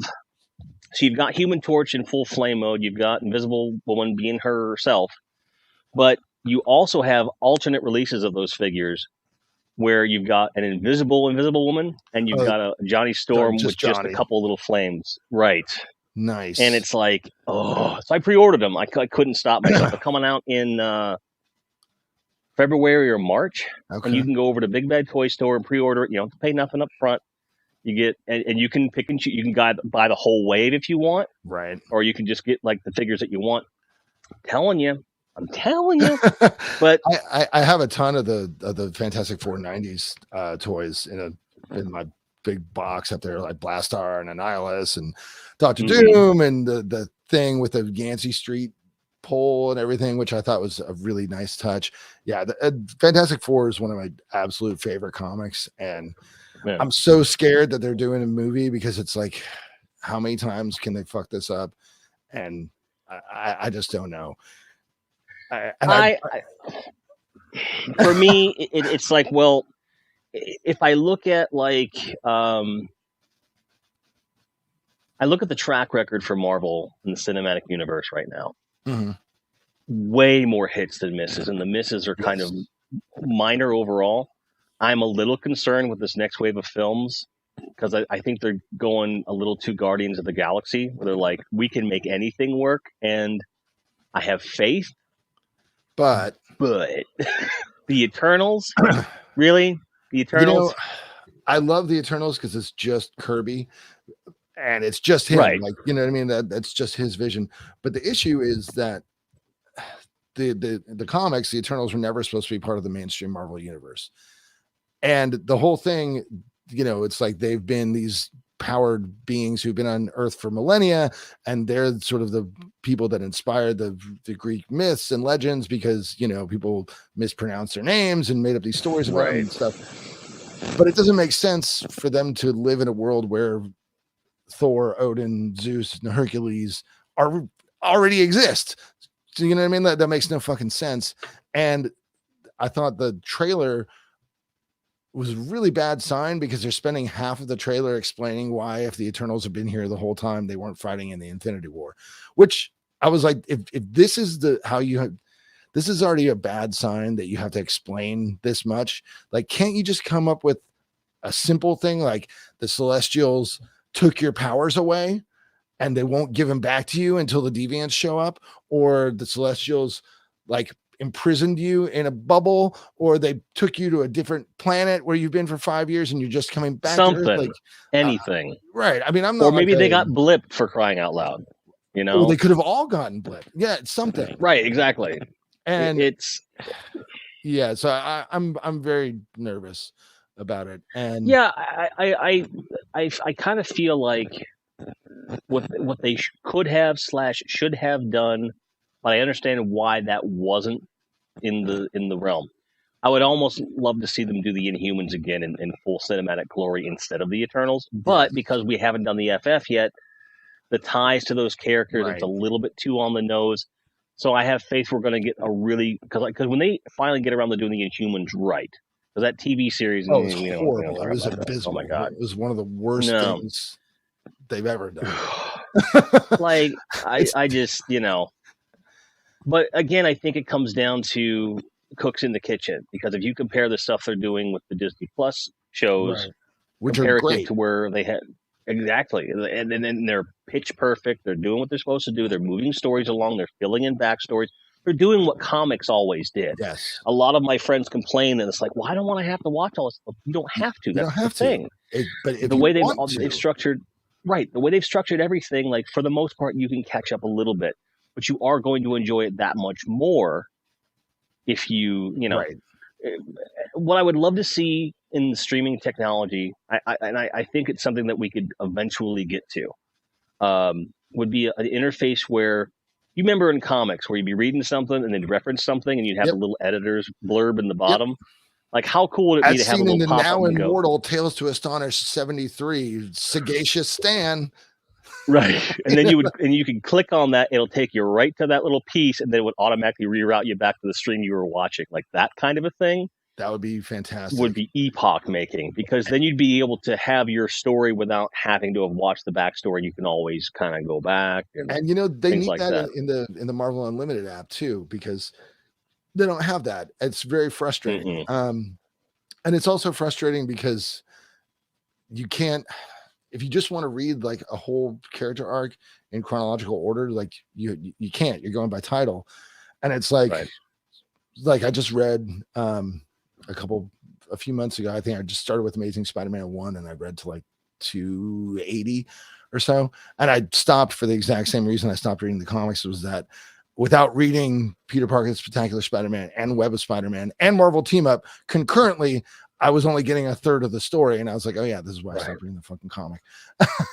And it would be great because you're just, you know, scrolling on your tablet or your phone. It would be great if you could just be like, cool, I just want to read every Spider-Man story from 1961 in chronological order, throw in the annuals, throw in Marvel Team Up, throw in Peter Parker. I guess that's a lot of work to arrange. And if you could just be like, if they reference something, you could just click like a link within the issue where you could then bounce to whatever it was they were talking about. I think at the end of the day, though, like if they have playlists of one series, you can make playlists of other stuff, and it's not. I mean, it can be done. Yeah, it's a little bit of labor, but we're talking about, if you think in terms of like return on investment, right? Because if someone really wants to dive in, like that's the way that you get them to go. Right. Because the direct result of them not doing that is the fact that you said, fuck this. You said, I'm not gonna do it anymore. I mean, I read 280 issues. Like, clearly I'm invested. It's just like I can't bounce around within the phone app to find the Peter Parker Spectacular Spider-Man issue. It's, you know, anyway, whatever. I read every issue of the first series of Iron Man. It was fine because it's just one title. And now I'm doing Hulk. You know, but to come back to the Fantastic Four real quick, I'd like to tell this story. Ross and I, you know, we spent a lot of time in the van with Exhumed, and we were talking about the FF. And, you know, to me, the whole story, the characters, they only make sense in the context of the 1960s. And the story that I would like to see them do would be that they're researching the negative zone in the 60s. They enter the negative zone, they get powers, they come back, they're like, oh, this is fucked up. Then Annihilus is trying to come through, so they have to go back into the negative zone. And then there's a big cosmic adventure. And they're like, we got to make it out somehow. And they're like, okay, we made it out. And then they're here. And then so you have, that's where you get your comedy element, because you get this fish out of water thing. Because the early FF issues are terribly sexist. It's Sue being like, I'm so useless. I'm sorry for being so weak. And Reed's like, it's all right, darling. I'll help you. And the Thing in his whole vernacular, it would be so great to see them as fish out of water. So the Thing's still like, what a revolting development here, Stretcho. Like, that would be, people would be like, what the fuck is wrong with you guys? And that would be a great springboard for a story that brings a lot of comedy, which is really important to the Marvel movies. And it sort of, it allows you to satisfy the story needs, especially with all the time travel stuff coming in. And then, of course, Doctor Doom would be the second movie, because he was helping them research the negative zone. They disappeared. What's he been up to all these years? Obviously, he becomes magic and builds his own time platform, finally traces the Fantastic Four to the current day, blah, blah, blah. And then the third movie then is your Galactus story. And that would be a great arc that is manageable without trying to shove too much stuff in and trying to make things that don't make sense make sense. You know what I mean?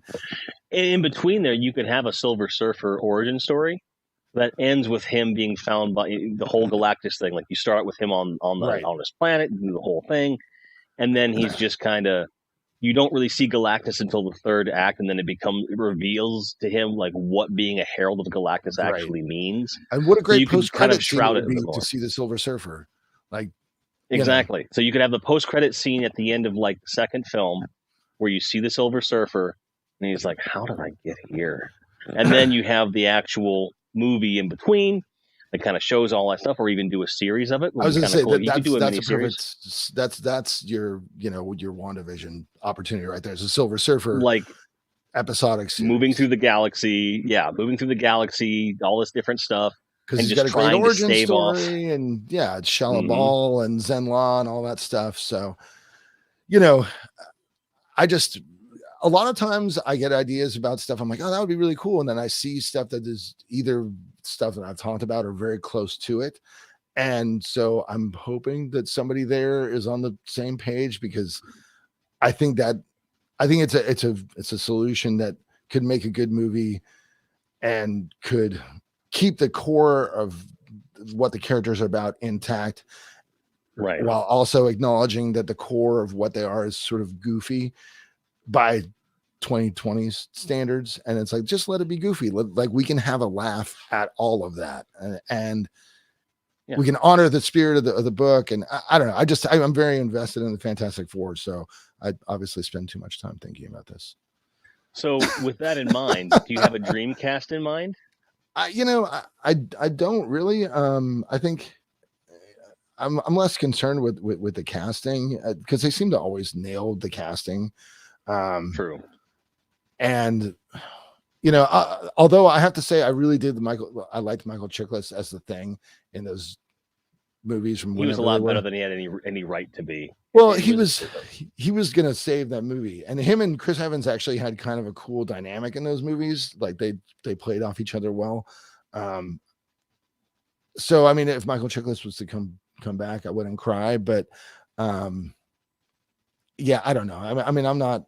I always think of Reed Richards as the professor from Gilligan's Island, because that's who Alex Ross used as photo reference back when he was doing Marvels. So obviously that guy's probably dead now. yeah. But then you got there's a whole underground social media movement to get what's his name, Jim from The Office, to do it, and I think he'd be a good fit, honestly. Mr. Fantastic. Yeah, I could totally see that. I could totally see that. He's the right age. He's just the right. He's done some dark stuff. He's done some light stuff. He's done some action stuff. Dude. Yeah, his stuff doing the Tom Clancy stuff that he did on Amazon. Like, if you haven't seen it, Oh, it's good because they take kind of a different vibe with that character where he's just an analyst at the desk, and then they slowly are pushing him into field work. Right. And like, so it's almost like a not bumbling, but almost like happenstance. Like, well, you have no choice but to step up and do this thing. And um,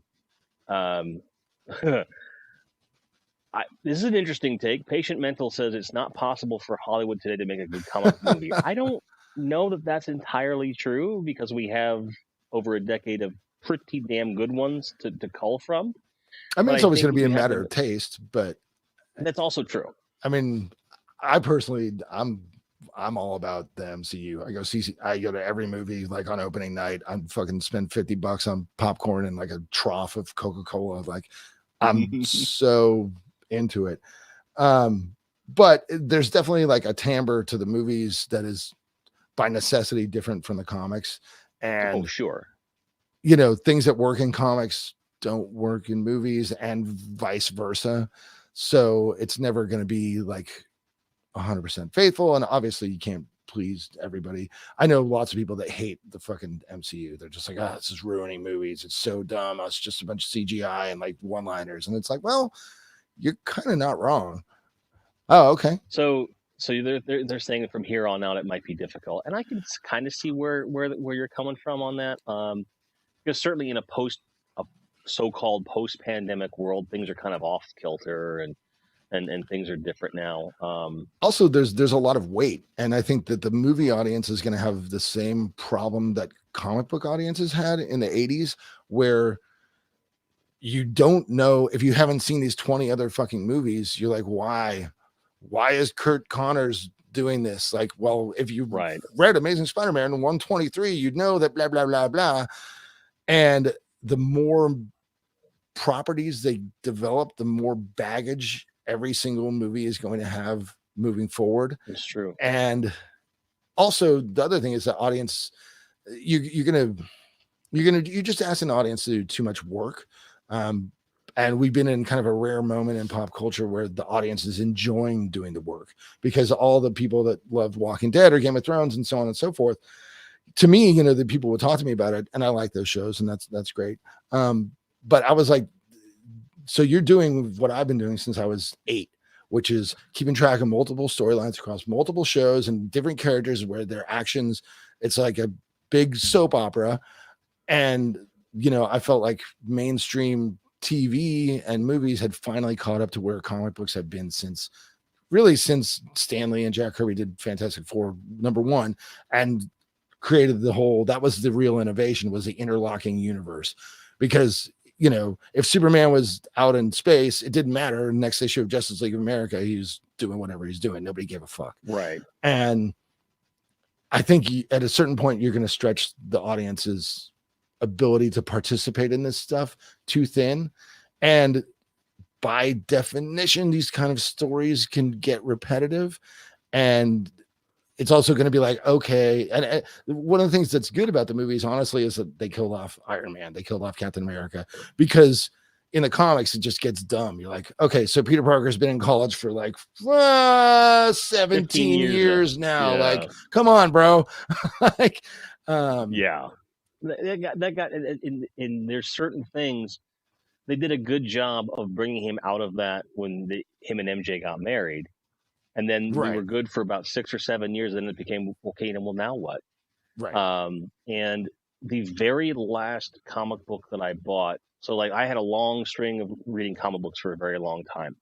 The last comic book that I bought purposefully, you know, without breaking the chain, so to speak, was the What If with May Parker as Spider Girl. You know, when they did a What If, that launched that character, which arguably led to like Spider Gwen later in years and all this other stuff. Right. I bought it at a gas station or a rest area on my way back from Cleveland after a show. So it was like 95 when it came out, and I was just like, okay, I want a comic book. And then I didn't buy another one for a long time, and I kind of come back around and reread stuff and things like that. But there was a fatigue to it, because by then you're having all this weird crossover with like the whole Clone Saga, and I'm like, what are you doing? And it was just like they were I think they were leaning way too much into like, well, you did it through the 80s. Why can't you do it now? And I'm like, you're taking it too far, man. Yep. I shouldn't like when I have to wait until the series is over and go to a Toys R Us and just get all those comic books in one big pack, which Right. they would sell the I remember sagas those. like Yeah, that. yeah.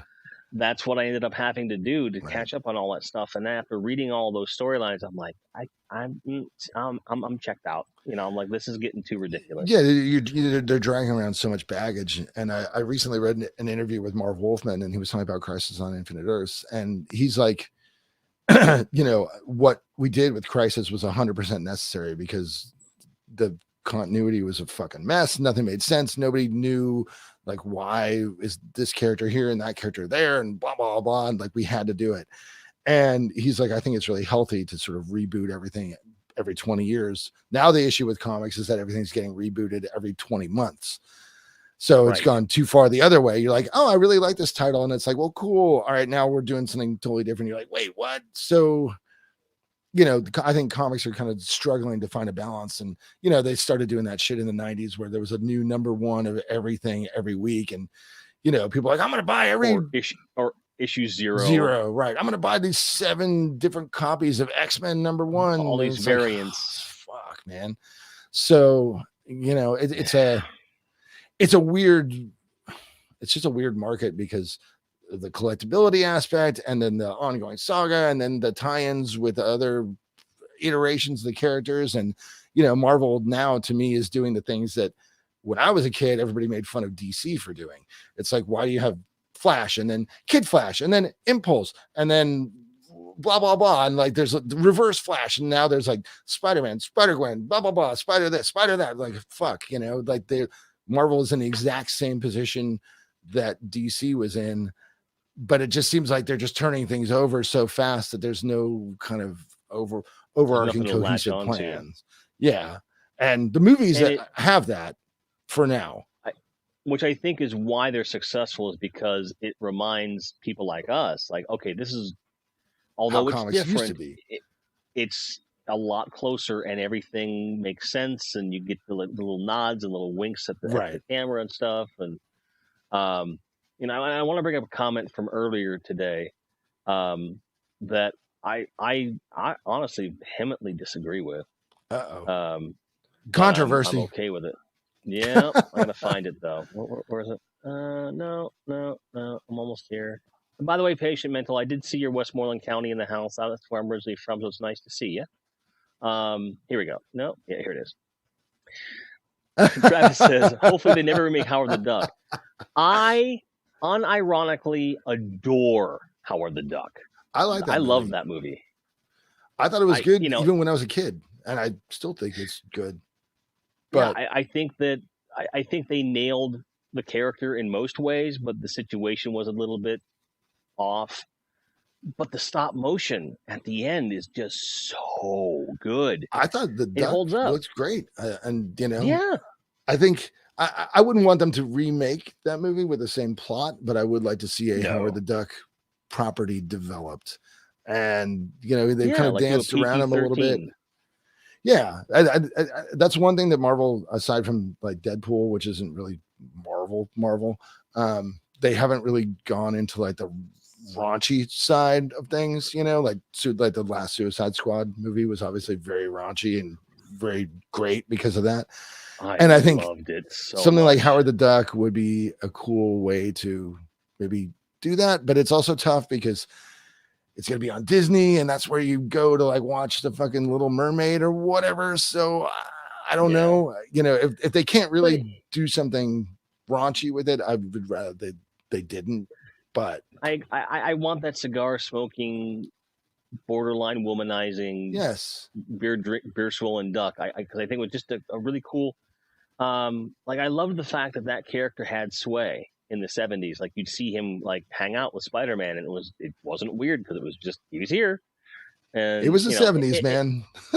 And in the world where you had Rom the Space Knight, and it made sense.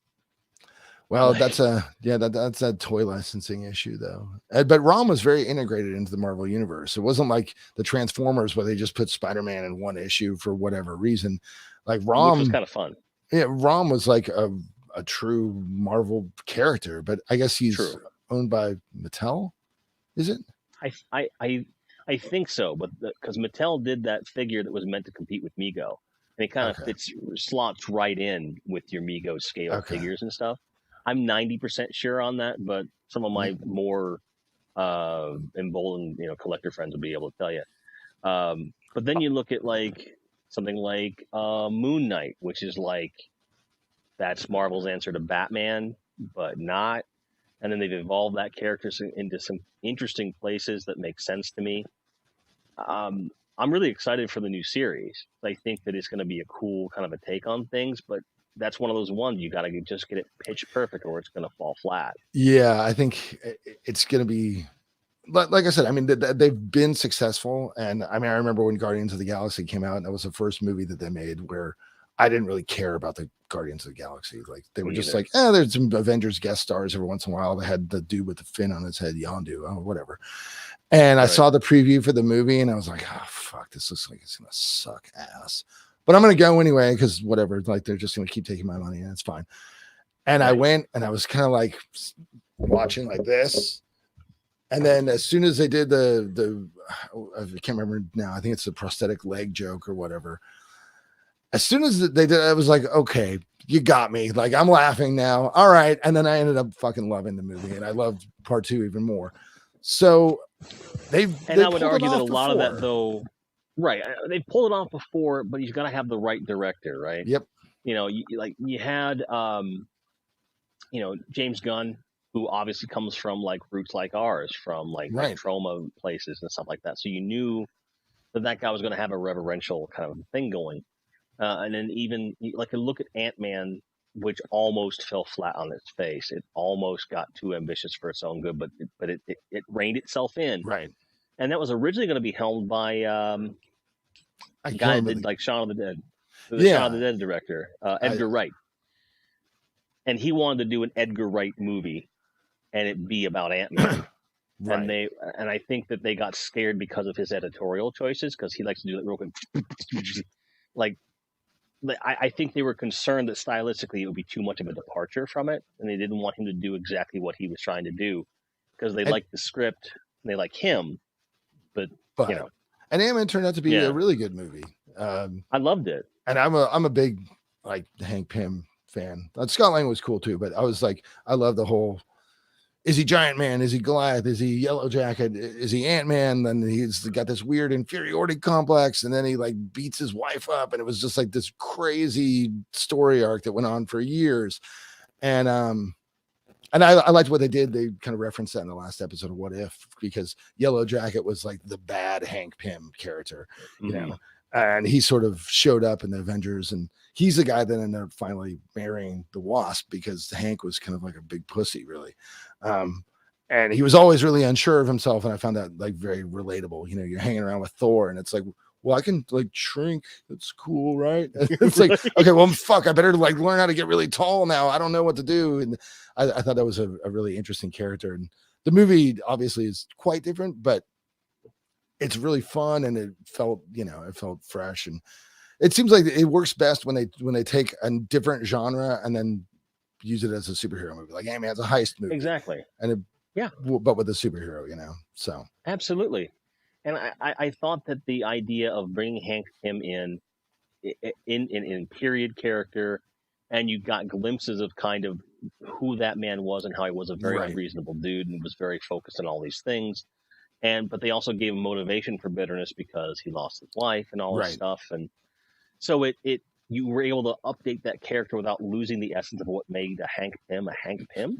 But we also get this new exuberant superhero. You get all the great trappings of that character, but with a new twist, and you can take it in new places and surprise audiences. Because I think if you're too close to the comic, it's like, well, I've seen this and this is cool to see in motion, but you gotta do something. So when they finally do that Giant Man reveal in Civil War, it was such a good setup payoff kind of situation. He's like, okay, I'm gonna do something, and then like that I love that. That's one of my favorite scenes in the whole, and basically in all of the movies, and just like that whole part was just so great. I saw that in the theater opening night, and the crowd went. I couldn't hear dialogue for about 30 seconds because they were just so freaking louder than the PA, and it was great though. And then to get to rewatch that later, and just because you'd see like, because his reaction is also the audience's reaction in that moment. He's like, okay, that worked. Now what? And then being a massive kaiju fan, I get a little fix of that too. So it was like. And then I had just gotten Spider-Man, the first they nailed. You got Spider-Man. Black Panther, you got Spider-Man, and you get Giant Man in one movie. Like it's a treat. Just like, and with the way it was all handled, like then I was like, okay, it's okay that you shit all over the Civil War name, and you didn't quite do what it was supposed to do, but it did what it had to do. It was enough. Because again, if I'm going to use that Jason Goes to Hell argument, I've got the comics. If I really want to go back, I mean, the comics wouldn't have made what they did in the comics wouldn't have made sense in the movies, and even no, not really. And I have a couple gripes with that storyline, although I think overall it's pretty good. But I remember seeing Civil War on opening night, and it was right before it was like the day before tour started, and I remember Ross had come down, and he only had like 2 days to rehearse, and like we were rehearsing on day 2, and it was like, okay, well, this is as good as it's going to get because we're going to see Civil War like right now. And he's like, don't you think we should just maybe go like this weekend? I was like, no, we're fucking seeing it now. That is non-negotiable. And so everyone was like, I was like, I'll pack up. I'm gonna come back tomorrow. We'll load in or load out in this case. We'll get everything ready. Don't worry. I'm just gonna put my guitar down because the fucking movie starts in 35 minutes, so bye. And yeah, Ross and my wife and I went and saw Civil War, and then the tour was fine. So yeah, I got priorities. Damn it, together. You have to in this case, you know. But I remember seeing the Raimi Spider-Man opening weekend. Oh yeah, I cried. Interesting. During that movie. Me too. Cried. I cried through all the Spider-Man and Godzilla films, every single one, because I'm just so happy to see these things are still alive. Right. Like when I went to see the 2014 Godzilla, I went with 6 or 7 other people that were basically there to watch me react to the film because of how entrenched I am with Godzilla. Like everything's Godzilla. We're friends on Facebook. Like I'm always posting Godzilla shit. Or people are posting it to me. And but at the end of the movie, they all crane in, like because they're surrounded. You know, I got 3 people or 4 people on either side, and they just look in, and I'm like, they did it right. It's fine. I could have stood for a little bit. Yeah. They could have shown him more, but it was so good. That was a good movie. The whole sequence on the train really didn't make sense from a plot standpoint, but it kicked ass. So I was like, who cares? But it was fun. It's fucking Godzilla. It was cool. Like how? Like why would you do that? How do you? Like how can you make a monster that big, like a stealthy stalking thing, and they managed to do that? It was like, whoa, that was a really cool feat of storytelling. And then you have like the cool, and then at the end when he just does the jaw thing, I was like, oh, that's my Godzilla. Then you get King of the Monsters, which is like, okay, we've proven this can work in a wide market. Let's just go fucking over the top. And again, it's a movie where I don't think the story actually functions as a story, but who fucking cares? Like, who cares? I was just like, this is not why I'm here. I don't give a shit. And like they have to have this sort of trappings of like, oh, these humans, we care about them. I'm like, we don't give a fuck about them. Like, we just want to see some monsters wrecking shop, and we're gonna go home happy, and it's great. And I'm gonna watch all these movies in the theater because you have to see them. You know, I mean, I have a decent sized TV, but it's not big enough to contain this. You know, you have to. You need the spectacle. Scope. You know, it's great. It's a great time to be a fucking nerd because, you know, people are giving you what you want. It's crazy. But then you have like a King Kong, and it's like that Skull Island was just a lot of fun because you took a different approach to it. I like that. But movie, but it's an obvious setup to what we got this year with King Kong versus Godzilla, which was like, you're gonna okay. Let me get this straight. You're gonna give me Godzilla. You're gonna give me King Kong. You're gonna give me a Hollow Earth. And Mechagodzilla. Right. And sure, I'm in. Take all of my money. Like, absolutely. I thought they couldn't top King of All Monsters because you just had an all-out monster melee. I do think King of the Monsters is my favorite, but I've enjoyed the shit out of all of them. You know, more monsters, more better. And what's insane to me is that we're in a place where an American-made Godzilla franchise is actually functioning, right, and being successful. And I'm like, I may not agree with everything that you're doing. Some of your ideas are just, I'm sorry, they're just shit. But they serve the plot of the movie well enough. In as much as, you know, how are we going to get from point A to point B quickly? Like having a hollow Earth, it makes sense. Okay, you know what? That's fine. Right, and that's really the whole plot just functions as a device to set up these set pieces, and that's okay. That's what the movies are really about. So, I really was, because I watched it like I waited till like 3:00 in the morning to watch it on the stream because I was like, I'm not waiting to go in the theater. I want to see this and understand it, and then I ended up watching it like 6 times that day. Wow, that's dedication. I appreciate it. And it was just one of those things. But you know, like you said, it's a great time to be a nerd because you're getting stuff you grew up on, but in new ways. But to circle back around to Spidey real quick, because I just want to tell this one real quick, because I know you're a big Spidey guy too. When the Raimi one came out, I have a weird association with that film. I associate the original Raimi Spider-Man film with Gallery of Suicide, I think it is. No, it's Gore Obsessed. Okay. I bought that CD like the day before I went to see it, and so like I just every time I hear those songs, I think of Spider-Man for some weird reason. It's crazy. And then the second one was amazing. The third one I was really bummed about. I was just like, really? Like, this is your take on this? Yeah, no, I understand why it happened. It's all right. That movie sucked. I should get running because we're doing a closet remodel here, but I'm going to just share one thought on Spider-Man 2 as my final editorial. To me, I think Spider-Man 2 is almost the perfect superhero movie. I think aside from it needs one major change, and then I think it would be probably the best superhero movie ever made. And the thing that bugs the shit out of me about that movie is that Spider-Man gets the girl at the end. And the fix, this is one of my big hobbies, is fixing movies that gross bajillions of dollars. So clearly they don't need fixing. But the fix to me would be something like Peter and MJ are talking at some point in the film, and he's like, "Are you really going to go through with it? Are you really going to marry John Jameson or whatever?" And she says something like, "You know, I mean, I can't just wait around my whole life for somebody to swing in and grab me."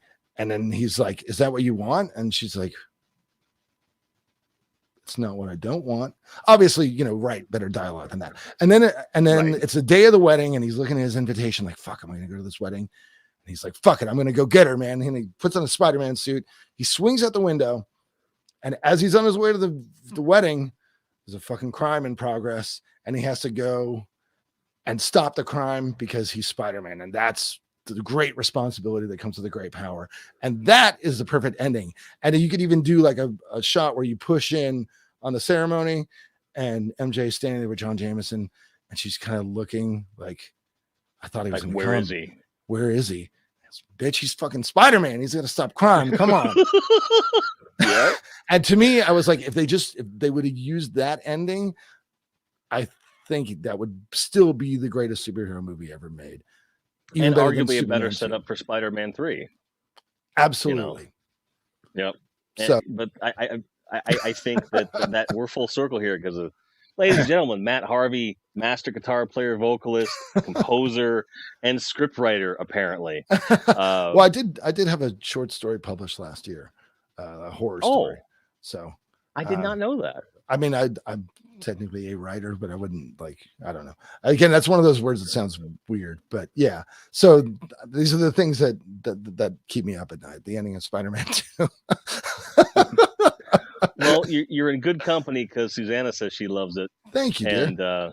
And I think it's a good idea too. I would watch that in a heartbeat. I feel like it's more in line with the essence of the character, because that's why everybody loves Spider-Man, because even when he wins, he loses. And It's like, cool, you stopped Dr. Octopus from poisoning New York City's water supply or whatever, but you finally got a date with a girl that you've been like crushing on for months, and then you stand her up and she thinks you're a heel, and it's like, well, I'm really a hero, but nobody knows, and it sucks. If I could only show the world who I really am, maybe you'd like me, but it'd be way too dangerous, and I can't. And that's the tension that keeps you turning those pages, you know? There you go. So yeah. Thanks, But Jim. in any case, man, thank you, man. I really appreciate this, and I'd love to do it again sometime. But, for sure. Obviously, I'll always support your work. You know, we'll always be friends, but it's nice to be able to catch up and have these kinds of conversations. So thank you so much for spending your time with us today. My pleasure. These are all the things that when I start talking about it at home, my wife's eyes just glaze over like, oh, fuck. She's like, I like the Spider-Man movie. Isn't that enough? And I'm like, yes, but she's like, oh God, just call your fucking friends. Like, that's perfect. I appreciate it, man. Yeah, if you get to that point again, just be like, dude, let me give it out. I have a show. I got to get it out of me because I'm gonna get a divorce if I don't do this. Right. All right, man. Thanks, dude. No worries. We'll see you again soon. For sure. Cheers. Matt Harvey, ladies and gentlemen, one and all, man, great guy. Had an awesome time with him, and he was so generous with that time. We didn't set a time limit or anything, and I kind of feel bad that I spent so much time with him, but I had such a blast with him. It was such a good time. And although I get to talk about these things with a lot of different people that I know on varying levels, to be able to talk to him for as long as we've been friends and be able to catch up in that way was very special. So had a wonderful time here, and I'm not going to hang around for very long. I just want to say thank you all for being here. If you're watching after the fact, thanks for checking it out. Please check out Last Son of Krypton. Link is in the description to that album, and make sure you support him with like a digital purchase on the Bandcamp, which I'll also put in the link later on here today, because he deserves it and all the support you can give. And even if you're not a fan of death metal, check out some of the Exhumed stuff, because there's a lot of cool things. We talked about his career, and if you have even a passing interest in the band called Death, check out Gruesome, because it sounds just like them. But anyway, thanks for being here. May all your grinds be merry. I'm going to get on with the rest of my day, and I thank you for spending part of yours with me. Cheers.